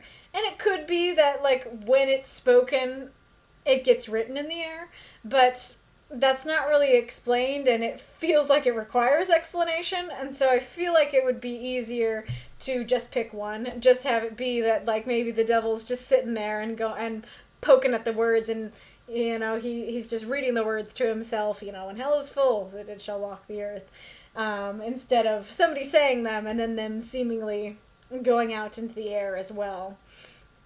That kind of thing. Or just someone saying it and that's it. But, I mean, like I said, I did have the question of who this voice was, who was saying it, why they're saying it, so maybe just having it be, like, kind of this prophecy that's, like, written in this infernal script in the air, I think could maybe work best.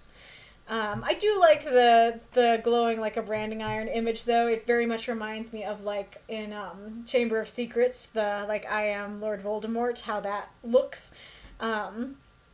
I don't know if it's exactly, if that's what you're imagining, but that's kind of what it made me think of. The other thing, well, let me think. Do I want to wait to say this? I guess, so you say, is that, at least for me personally, with the setting, it's not always a problem to have a white void. Now, granted, if you were writing a novel, I'd be like, give me some more setting than a white void.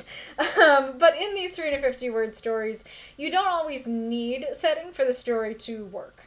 It very much depends on the story. Some stories will need it, so that's not a, like with most things, it's not a end-all be-all statement, but I've written lots of stories that are just dialogue where I do not have any words to describe the setting, and people haven't complained. There are other stories that I did that where people did complain, but I have done plenty where people didn't, and so I don't think that you have to worry too much about that if that's something that you're like, oh no, like it's a huge problem if there's no setting.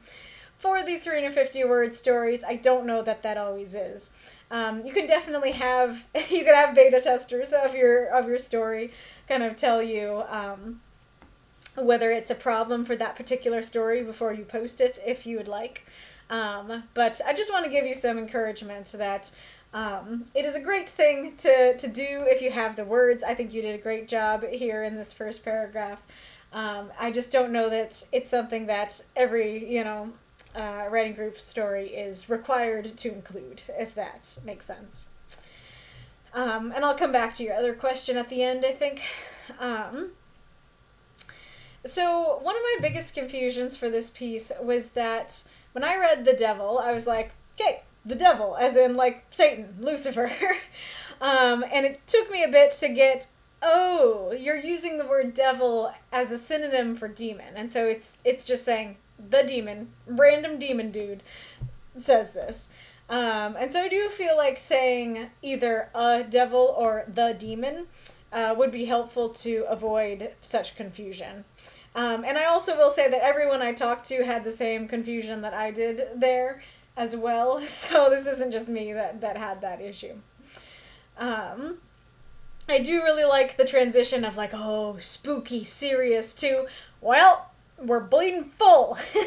I love this demon's accent. I think it's a lot of, I mean, I don't know that I did a great job voicing it, but I do love it. I do think it adds some spice, some funness to the story. It's like, we're bleeding full, no room, nada. I think that is great. Let's see. I'm a little torn on this part here. I do really like this image of, this voice would reduce even the bravest immortals to gibbering wrecks. The other fiends simply nodded and muttered agreement. They're like, yeah. I love that dichotomy, and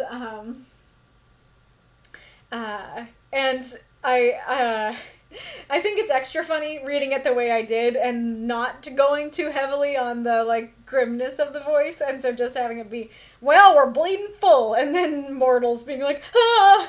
And that voice, I think, is great. The question/critique that I have for it, though, is that the setting here of, like, this brimstone bar and everything feels like, this is like a place for demons to go. It doesn't feel like where the sinners are getting tortured. It feels like that would be in the background. Like, usually there's screams in the background, like, nice music for our drinking. But not today. It doesn't feel like this is a place where mortals are, and it feels like they're talking about, mortals in their own little group of demons for the night. And so it seems a little odd to mention, like, oh, there's a bunch of mortals who are gibbering in the corner while all the other fiends are like, oh, you know. Especially because it is a bar. I think if you didn't mention it as a bar, I would have just been like, they're on the factory floor, you know, they're on the torture floor chatting, and I would be fine, you know, with mortals being there. It's just thinking of like, okay, they're in a bar, they're talking about, you know, the situation. Doesn't seem like mortals would be there, if that makes sense. I love buggers be dying. Buggers be dying in droves. I think that's fun. And ain't gonna get a right seeing to till next century. All that's super fun. Great little paragraph here. I was very torn. I'm not sure if this is supposed to be bloodbone gruel, but I wasn't sure, so I decided not to change it. But that is a question I had. And then I like this idea of like, well, like here's all these things about the mortals, but they're not, like they're supposed to be tortured, but they're not even bearing the brunt of the problem. They get to, you know, live out in limbo, and stuff. But we have to work extra. Torture is work now. Torture is torture. Torture is supposed to be torture for them, not torture for us. Let's see. I am curious if you guys think, so what do you guys think of the prompt use in this story? Because it very much, at least to me, has this idea of like, too many people are dying, we can't see them, you know? I am curious if you could have gone a little heavier on that, if maybe instead of focusing on like the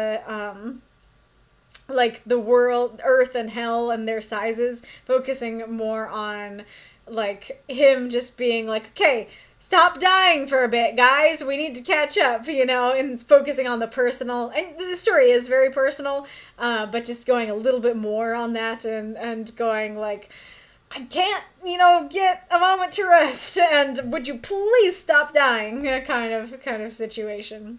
I don't know. It works as it is. Just a thought. I am also curious about how it works exactly. If it's like there's a bunch of souls, you know, in limbo, in a place where things aren't too bad, it's kind of neutral, waiting to be processed, waiting to be tortured, or if it's more like, yeah, like you do get tortured, it's just not as bad as before because, you know, the demons have a lot of people to torture in a day, and that kind of thing.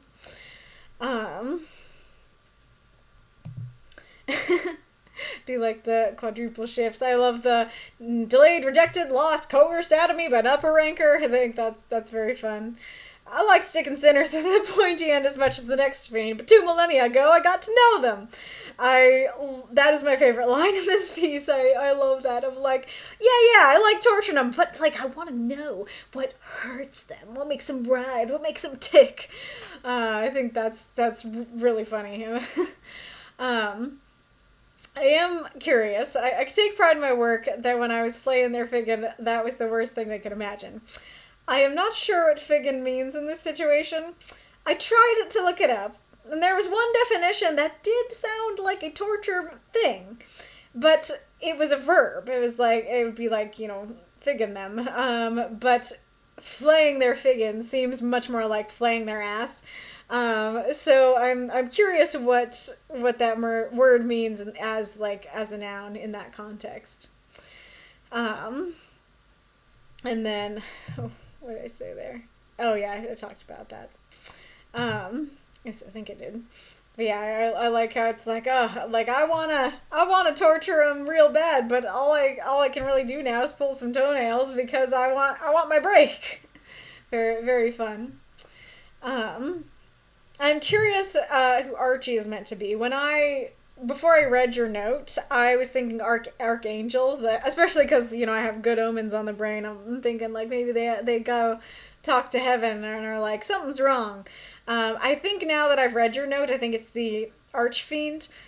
That I do like that as a nickname for Archfiend, but I don't think that is clear. Unfortunately, I myself and everyone I talked to was like, who or what is Archie, you know?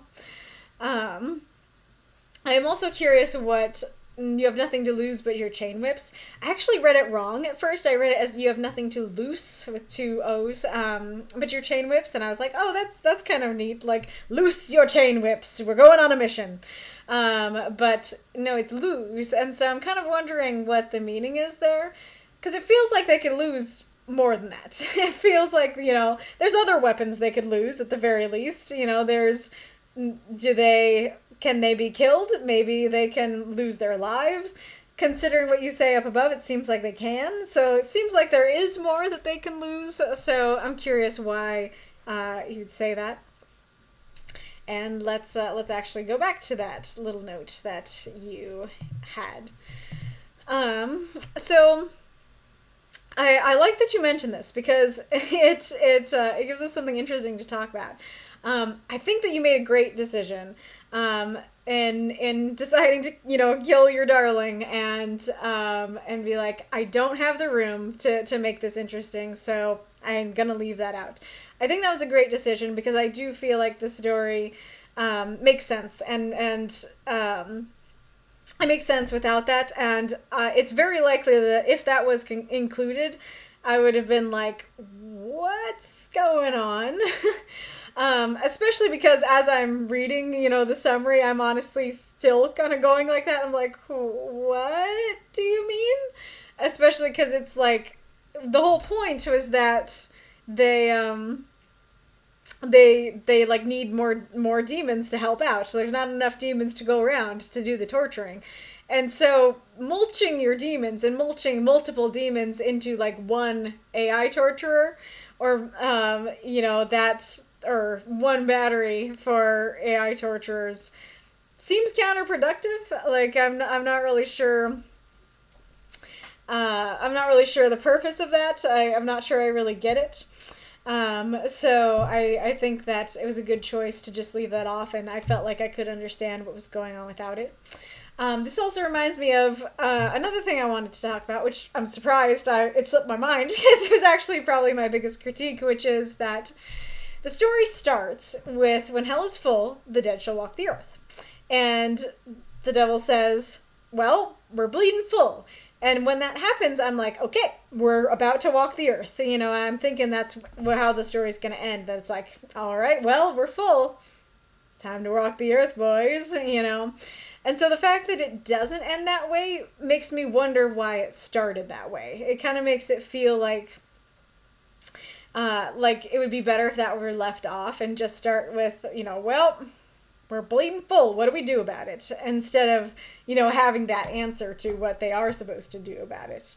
If that makes sense. Let's see what folks have been saying. Gotcha. Magistrates gave up the last of my bits before the story. Fair enough. And very much appreciated. 15% of the way to 3, says Death said. Gotcha. Hellish Rebuke basically allows you to magically retaliate against being attacked. Interesting. Decoy says, I thought of it as 1, but I can see your reasoning for 3. Gotcha. I think it was more than anything that it didn't have the accent, so that both the first line and the ending line don't have the accent. But not every word he says has to, so that's totally fair that it was all the same. Heavily influenced by both Pratchett and Gaiman. Very fair, I can see that. Yes, good influence, for sure. Ghoulish, I was having fun, but I just lagged a bit. You mean about your story, that you were enjoying what you were working on, just lagging a bit? Gotcha. And then are you saying that, Mako, that you had fun, it worked out pretty well? Yeah, and your story was quite good. Not very many complaints there. So it seemed to work out very well. And Magistrate Ireland says it was written just for fun. Gotcha. Nice. Decoy says, I had a thoroughly good time writing this. It was a busy week in my writing headspace. It was a nice retreat. Aw, that's great. Bo did a little poop into the chair. Yep. Honey, where are the screams of the damned? Amazing. Where's that mixtape with the screams of the damned on it? says, that all makes sense, thanks. It was mainly because the prior two had jettisoned it. Not sure exactly what you were replying to there. Unless you mean about the, like, maybe they talked about wanting to, Oh, I hear Bella.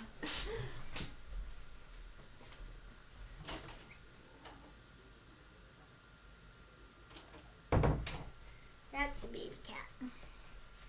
That's a baby cat. You want to sit with me too? Well, it's going around. Interesting. Well, if it's D&D, devils and demons are different because one is lawful and one is chaotic. Gotcha. I don't, well, I don't feel like, I mean, like I said, especially because everyone I talked to had the issue, I don't feel like you can rely on people to go, oh, okay, this is D&D, so obviously devils are a race. I feel like, at least from the experience I had, that when you say the devil, most people think the devil and not a race. Yue says, yes, that tracks. My 5e background trips me up there. The devils are beings of the hell. Demons are creatures of the abyss. Gotcha. Completely agree on your reading. The accent was intended. Nice. To mortals, he was the greatest terror, flayer of souls, bringer of eternal despair. To the other fiends, he was Bob. That is amazing. Interesting. Ghoulish says, in D&D, hell's evil mortals that go to hell are transformed into devils over a period of time. Interesting. Bob the Ripper. Can we kill it? Bob the Ripper? It's got a pulse, doesn't it? There could be establishment on that front for sure, says Decoy.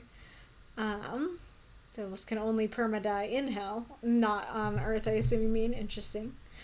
Imagine they're in an infinite waiting room in limbo, like waiting for a train to hell. Oh my gosh.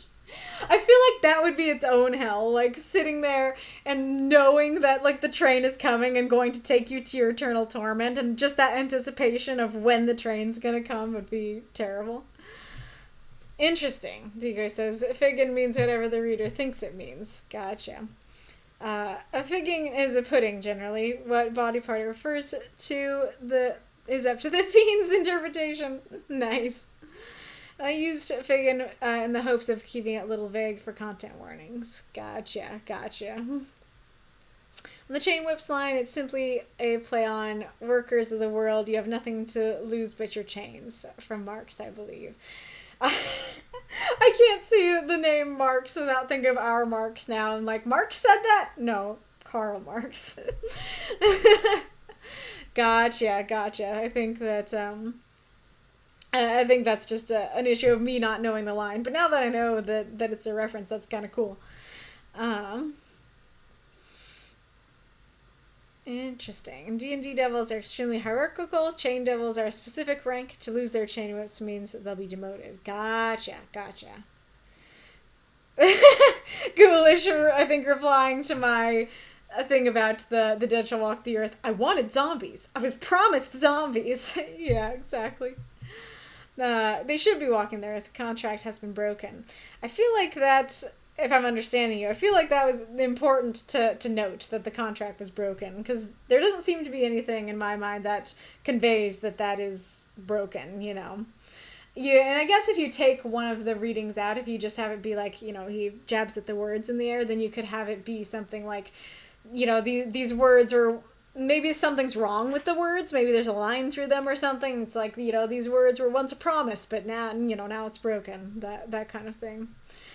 Prior true stories, very little description, so I wanted to write a bit more, was what I meant by the jettison comment. Gotcha. I completely understand why the devil would be confusing. Fair. Oh yeah, Marx, Karl Marx, Groucho Marx, true. Alrighty, Rue. Thank you so much for submitting Decoy. Let us go on to Kansas. All part of the job by Kansas Wanderlust. Betty, please just put your dress on. And Betty stamped her foot and snapped, Why do I have to dress up just because Daddy failed another experiment? Her mother sighed. because we have to pay respect to the person. But I didn't know them, Betty shouted. I didn't know the lawyer who died last week or the French maid the week before that. I didn't know them either, Betty, but mortals are more sentimental about death than we are. It's important to at least make an appearance to support the family, and also your father. Betty groaned. I still don't understand. Why does everybody keep dying? Her mother walked over and zipped up her dress. I don't know, dear. Necromancy is more of an art than a science, I suppose. Betty raised an eyebrow. What does that mean? It means there's not one way to do it. There's lots of ways, and it's up to your father to figure out which way works for him. Betty huffed. Why can't he just know? Then I wouldn't have to wear these stupid things. She tugged at her sparkling black shoe. Because, Betty, said a cool voice, knowledge isn't inherited. It's earned through work, trial, and error. Her father knelt down and fastened the clip of Betty's shoe. Betty looked at her father. But why do I have to go to the funerals? All the people there smell weird and keep hugging me. She crossed her arms. Dad, I don't like being hugged. Her father chuckled and scooped her up in his arms. Not even by me? Betty giggled as he set her down. I know you don't like these, Betty, but it's important to me that you go. Because one day, you'll be a necromancer too. Going to the funerals, wearing uncomfortable clothes, and hugging all the smelly people is part of the job. You want to be a necromancer when you grow up, don't you? Betty nodded. Her father smiled and stood up. Great. Then let's head out before we're late. Throw up those moths and monsters. Cheer for the story if you loved it.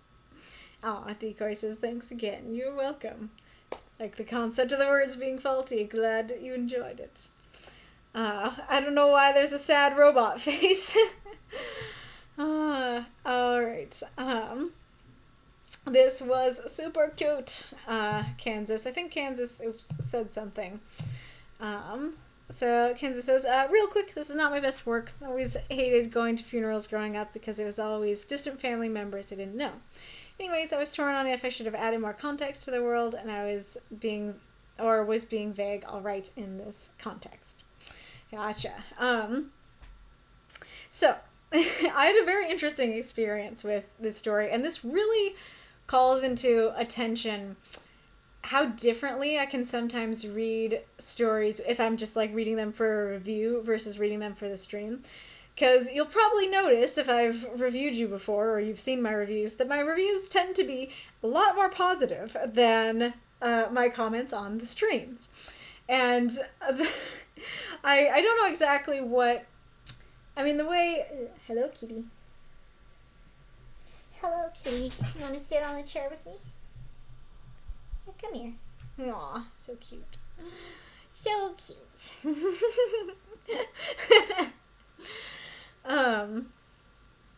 And I think that there's kind of this situation where when I just like read stories to review them, I'm looking for anything I liked. And if there's a critique, something to critique that immediately sticks out, I will say it. But in general, I'm looking for things to praise, things I liked.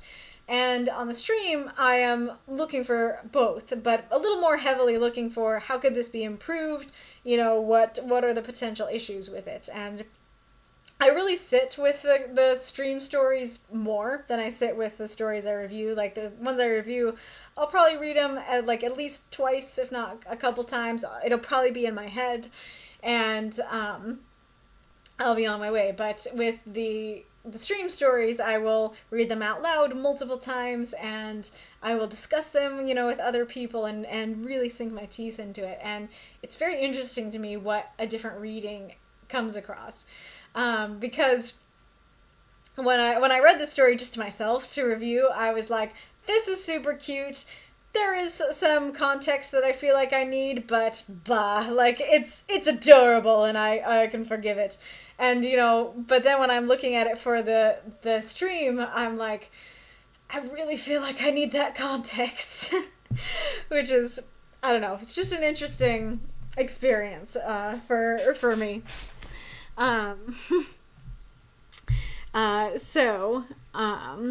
let us just begin.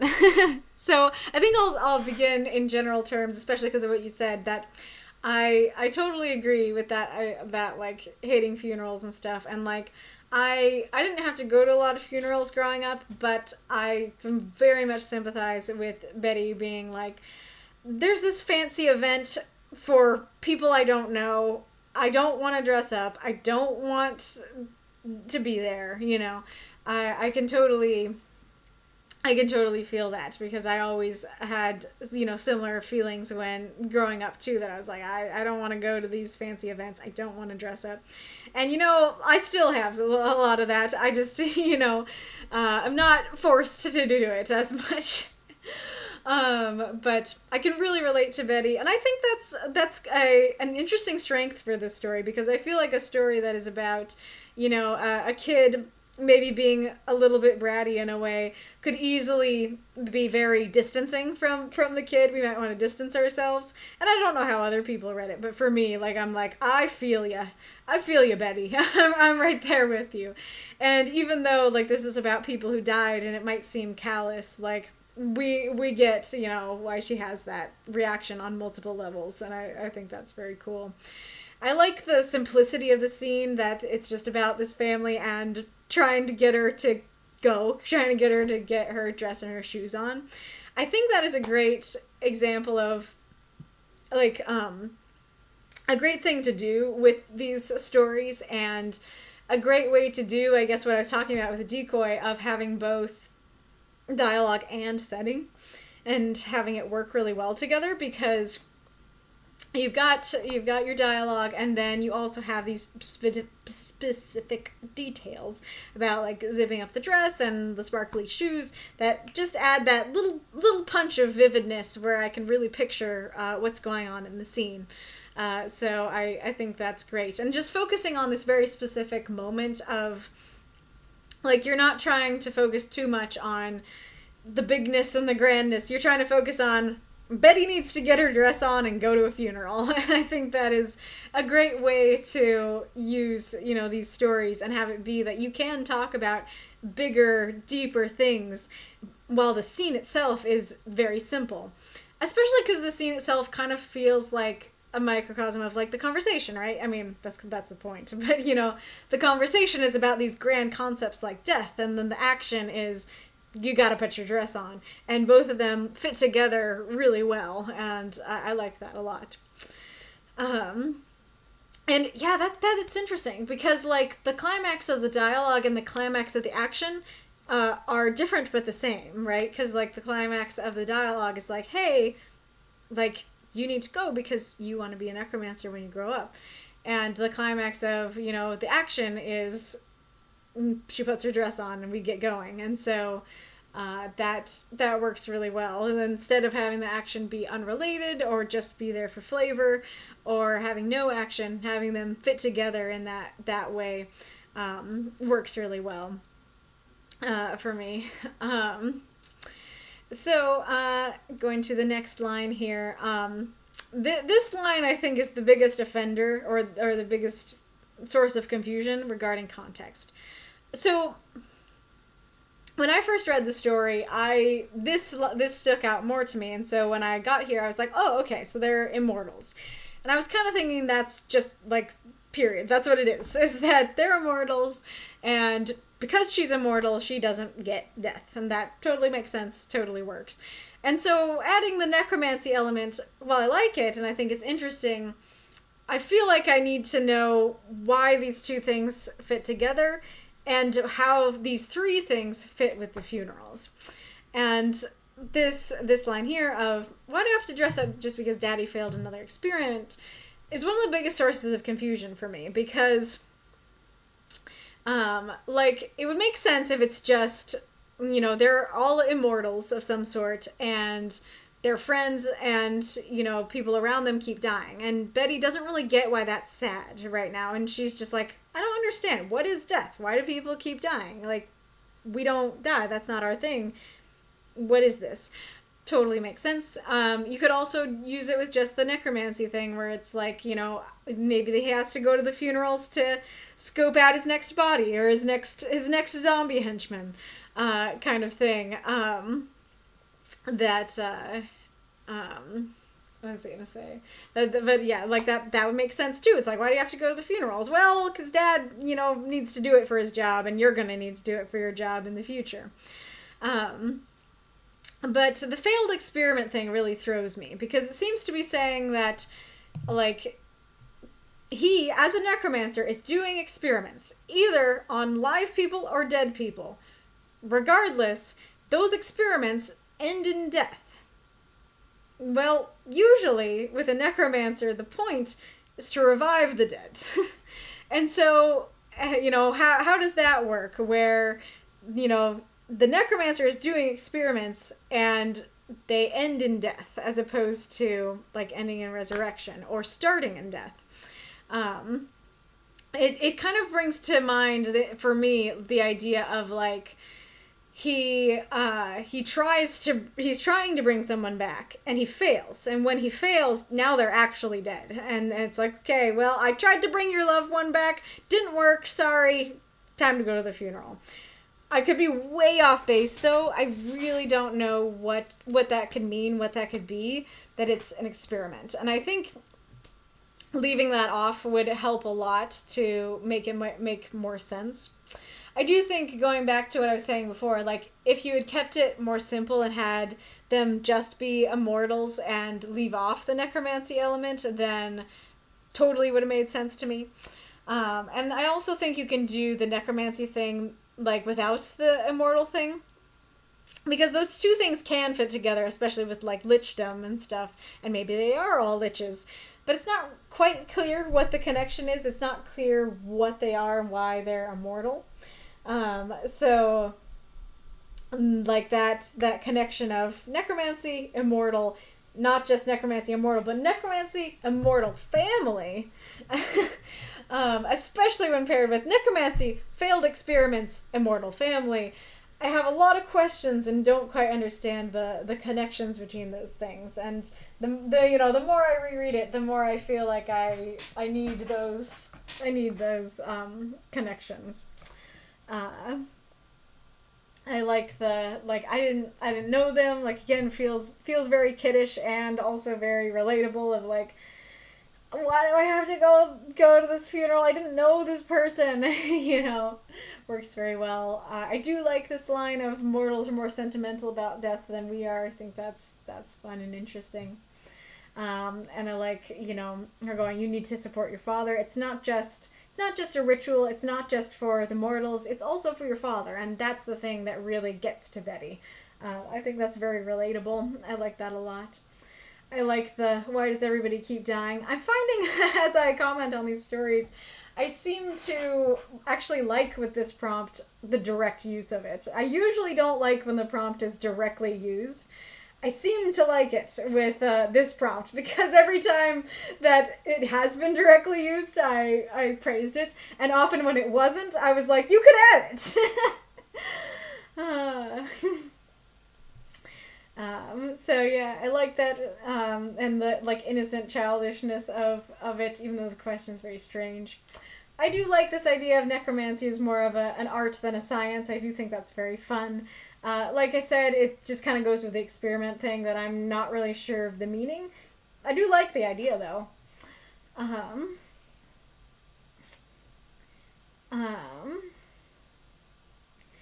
And then, this is interesting, because when I first read this, I was kind of wondering, I was like, like, I don't know what they are. Are they a kind of creature who can literally inherit knowledge? Like it makes me think of the gold from Stargate. But as I thought about it more, there's a potential issue with this line, which is that maybe it's for humans or human-adjacent creatures. Maybe it can't be inherited like with the gold, but it can be inherited in a few different ways. When the knowledge is written down, you could consider that it's inherited. Oral tradition, definitely like an inheritance of knowledge. And even quite simply, like your dad telling you what works for him, what to do and what not to do, that's an inheritance of knowledge in a way.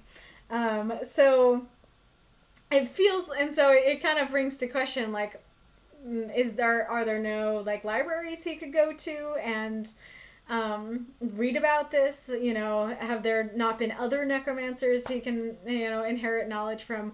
Why does he only have to learn through experimentation, kind of thing? I see that there's an ad break coming up.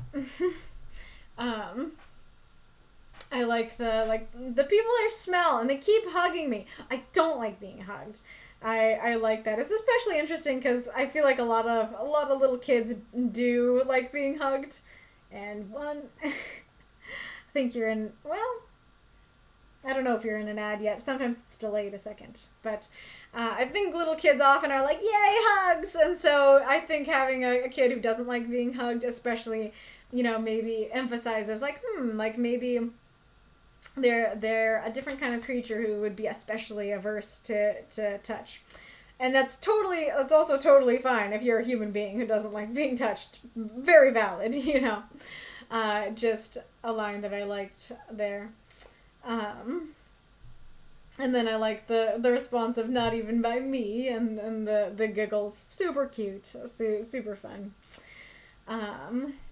Like that a lot. And it makes sense. Like, yeah, you don't want to be hugged by strangers, but you're fine being hugged by your dad. Makes sense. And then I like his final... Oh, there it is. There's the ad break. Pet the kitty time. Pet the kitty time. Ad break.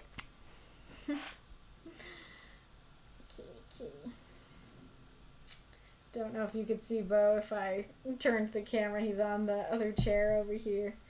Just relaxing.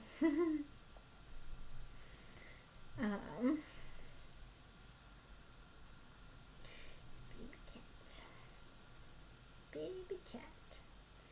You are so silly. So cute and silly. 20 seconds.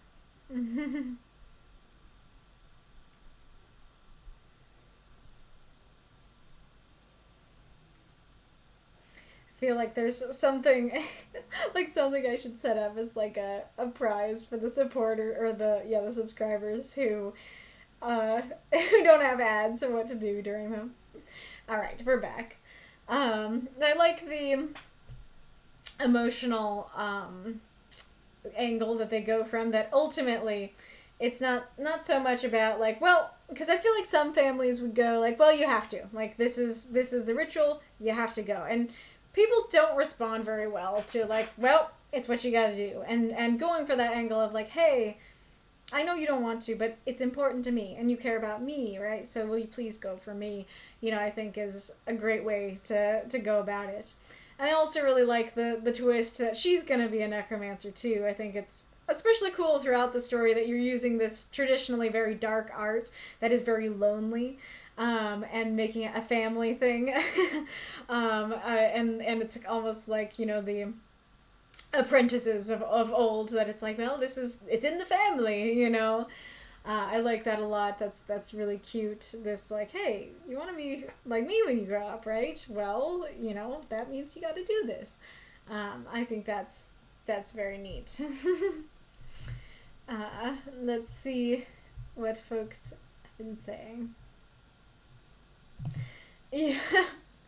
Masa, kid, I totally understand. I don't want to deal with hugging people I don't know that well either, especially if they smell weird. Exactly.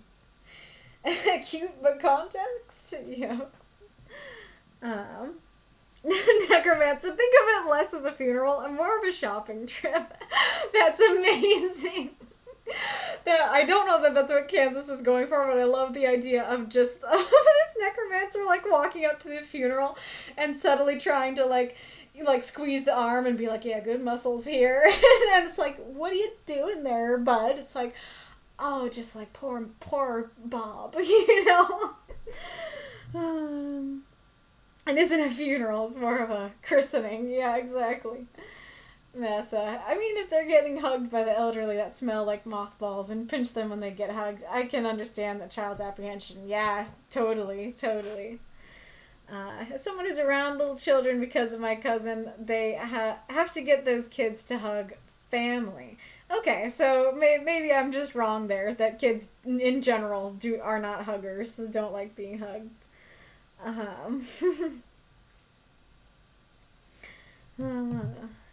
Let's go back over here.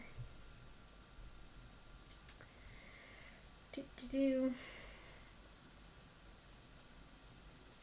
How did you get to know this? How did you know the deceased? Oh, I'm a friend. Oh, how long did you know him? Well, we're not friends yet. That's awesome. Kansas says, the mortal was more me trying to distance them from everyone. They are necromancers, and everyone else is human. They're not immortal, just have the ability to perform necromancy. Oh, kitty. Did she write something? I don't see it if she did. I probably could have used a different word to avoid confusion, but you're spot on about the nature of the father's experiment. Okay, so I was correct that they're like, you know, hey, can you bring our loved one back to life? And he's like, sure. About that, actually, my apologies, I may have failed, you know, and then they're actually dead. Gotcha. Yeah, I do think that using the word mortal automatically implies that they are immortal, so I do think using a different word would be helpful there. Oh gosh, that's terrible, Aerith. Yes, half a kitty, looking majestic indeed. Funerals, a shopping trip, such a missed opportunity, says Kansas. I was gonna say Kareth. Oh, amazing. Monkey's paw terms. Remind me what those would be. Cat stream bomb. Yeah, not a photo bomb, but a stream bomb. She does it worse on the Pride and Prejudice streams, trying to, you know, sit on the books. At least she can't sit on these books. But yes, this is super cute, Kansas. Super fun. Greatly enjoyed it. Well, I do not believe we have unlocked 3, so it's now time to announce the prompt for next week.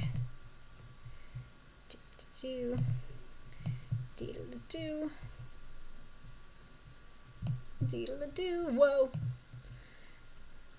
Lots of messages, apparently.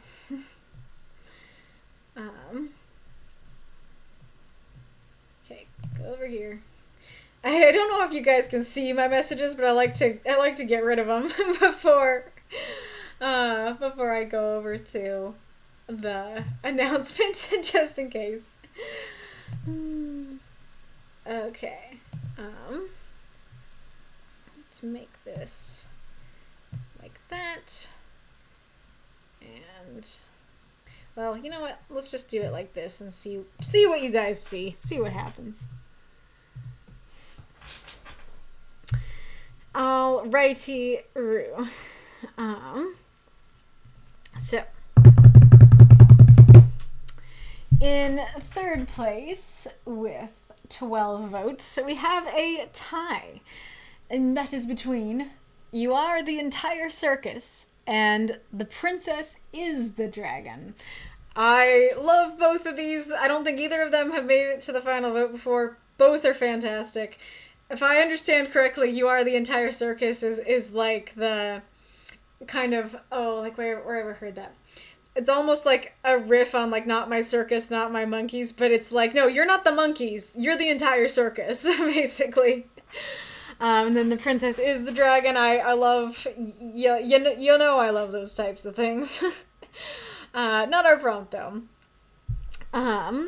So, from Ace Attorney, from my playthrough, that makes it extra fun if that's the case. You're not a clown, you're the entire circus. Yeah, there you go, that works. In second place with 14 votes is my prompt, which is Weapons Grade Smile. As I'm sure it comes as no surprise to anybody, it's from Moriarty. But I love that idea of somebody having it's something that Sherlock says to Moriarty. They're trying to convince someone to do something, and he's like, yeah, your weapons grade smile, wouldn't let him refuse. But I feel like that could be used in so many different ways for different stories. It'd be fun to see what you guys do with that. Not our winner, though. Our winner, with 33 votes, quite the lead, is Sailing the Stars. This was interesting to me. I honestly did not expect this one to win, but you guys had fun. I don't know why I was gonna say you had a fan, like you were fans of it, and you thought it was fun, so you had fun. I don't know. But anyways, so yes, I think that this one was inspired by Adrian Solario's story from a while ago about, I think it was the Do Pet the Dragon story. Oh, kitty. Where he wrote about the dragon as this spaceship, and I think we were talking about, like, pirate ships in the stars and stuff like that. So, yes, so you can write sci-fi stories about, spaceships sailing the stars. You could go more Treasure Planet with it and have a merging of, like, pirate ships and, space. That could be a lot of fun. I feel like that there are, like, metaphorical ways that you could take this prompt as well. Like, trying to quest after your dreams could kind of feel like sailing the stars. You could do a story of, like, just a normal ship, and maybe the water is so, like, still and reflective that if it looks like you're sailing the stars. That kind of thing. Maybe it could be like going to the afterlife. Could be you sail the stars to get there. Maybe just flying through the stars somehow. Could be sailing the stars. That sort of thing. I'm sick.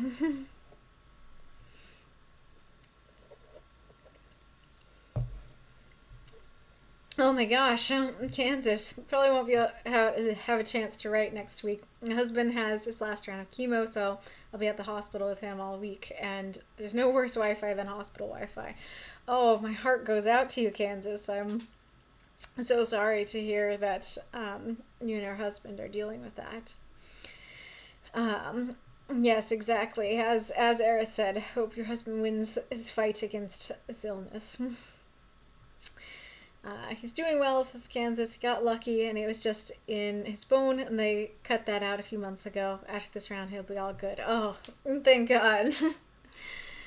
And after saying you can't write for it, Kansas says, I have the perfect character for this prompt.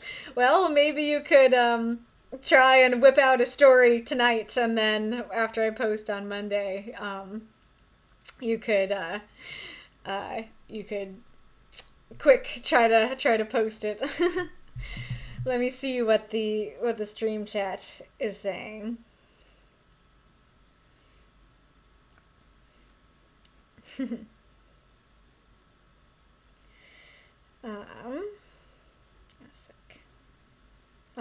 Wolf says, so this one, it was inspired by the Disney Peter Pan, specifically the direct-to-DVD sequel, because Captain Hook kidnaps Wendy's daughter and drags her to Neverland.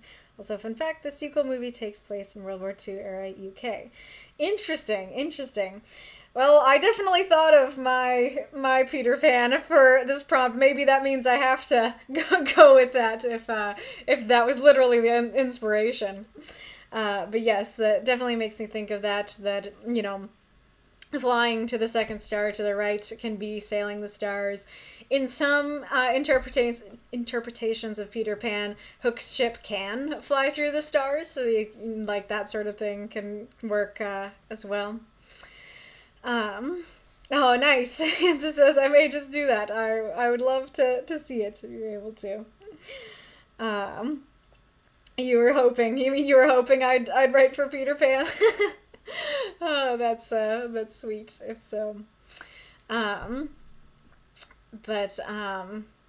Oh yeah, the other thing I was gonna say that this prompt makes me think of, it reminds me of how I took A Taste of Eternity and I wrote about drugs. You could use it here too. You could honestly even use it for, like, someone getting knocked out and seeing stars, that they're, like, sailing the stars, and like, wow, pretty, you know, but they're knocked out. I guess you could just use it for, like, a normal dream as well, that you can sail the stars in your dreams. Oh, yeah, and also, it also reminds me of the Soul movie that they have, like, I forget what they're sailing through, but they do, like, sail through this weird, like, soul realm. I think it's like the realm of your, like, aspirations and stuff like that. So you could do something like that and kind of or like give something like, you know, the world of aspirations an actual place and sail that, you know, kind of thing. So yeah, very fun, very, very interesting. So yes, I am looking forward to see where you guys go with that. And so if you are not read here on the stream, you are not out of luck, because our Discord is awesome and they do backup readings. You can read your story to everyone else. You can request that someone else read your story for you. You can just lurk. It's all good. If you would like to submit your story, you can submit it to the backup queue right now. As far as I know, it is first come, first serve, and that will happen in the writing group voice and writing group chat at 5 p.m. Central Time on Sunday.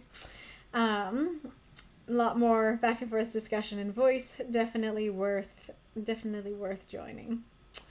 And there is the link posted by Ghoulish. Can you see the kitty? Can you see the kitty? Join us or else we'll keelhaul you in space. I don't know if you're going for that space kind of thing. Oh, good idea, Death's Head. Do you or anyone else have ideas for who I should raid? Are any of you going to be streaming immediately after? I know, like, Bitzer would sometimes do that. We can try to do that. Indeed. And it automatically you just raid the chat, right? It won't make me, like, in video go to their stream, right? A sec. Nice, I see space gives.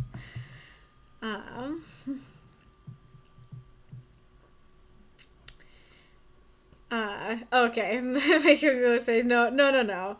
Just sends your viewers to their stream. Okay, good. Just says, I could stream myself taking a crack at the prompt. I could do that. Send us to Tamara Chambers. Who is Tamara Chambers?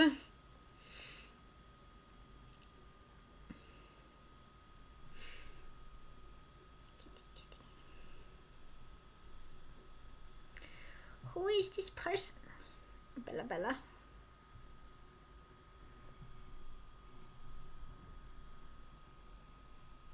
Does anyone else want to try streaming writing? Indeed. She works with the Nostalgia Critic in their reviews and skits. I don't really know what the Nostalgia Critic is, but it seems like it could be writing related. Yeah, I don't know who Rob Scallon is either. I don't know famous people that well.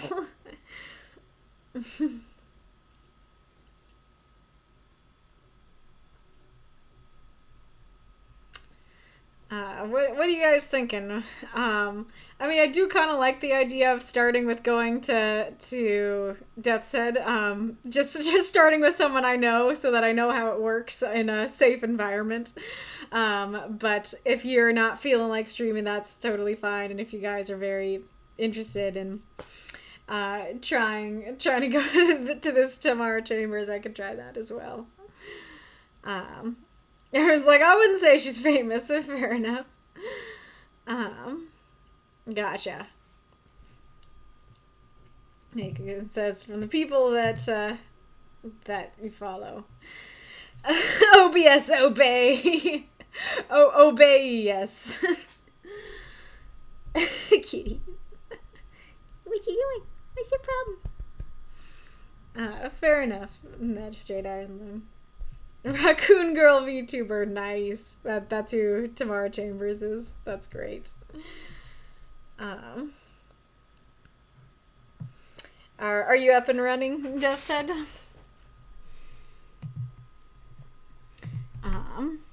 So it's just raid / and then Death said 419, right? Not sure the audience can handle that total whiplash. Very fair. Kansas gotta head out too. Fair enough. Fair enough. All right. Well, we'll see if this works. But I hope that you guys have a good week and have some fun with this prompt. I cannot wait to see how you guys sail the stars to get to the next stream. Bye-bye. Did that work? I'm not sure if that was correct. It didn't seem like command. If you're still here, then you can let me know. But I don't know if you are. Okay, it's /raid. Raid. Oh yeah, that definitely had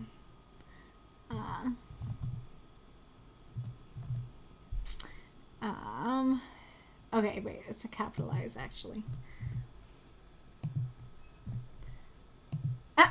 And then it says no matches. Why? What is going on? There needs to be a space, between raid and your name. Alright, let's try this.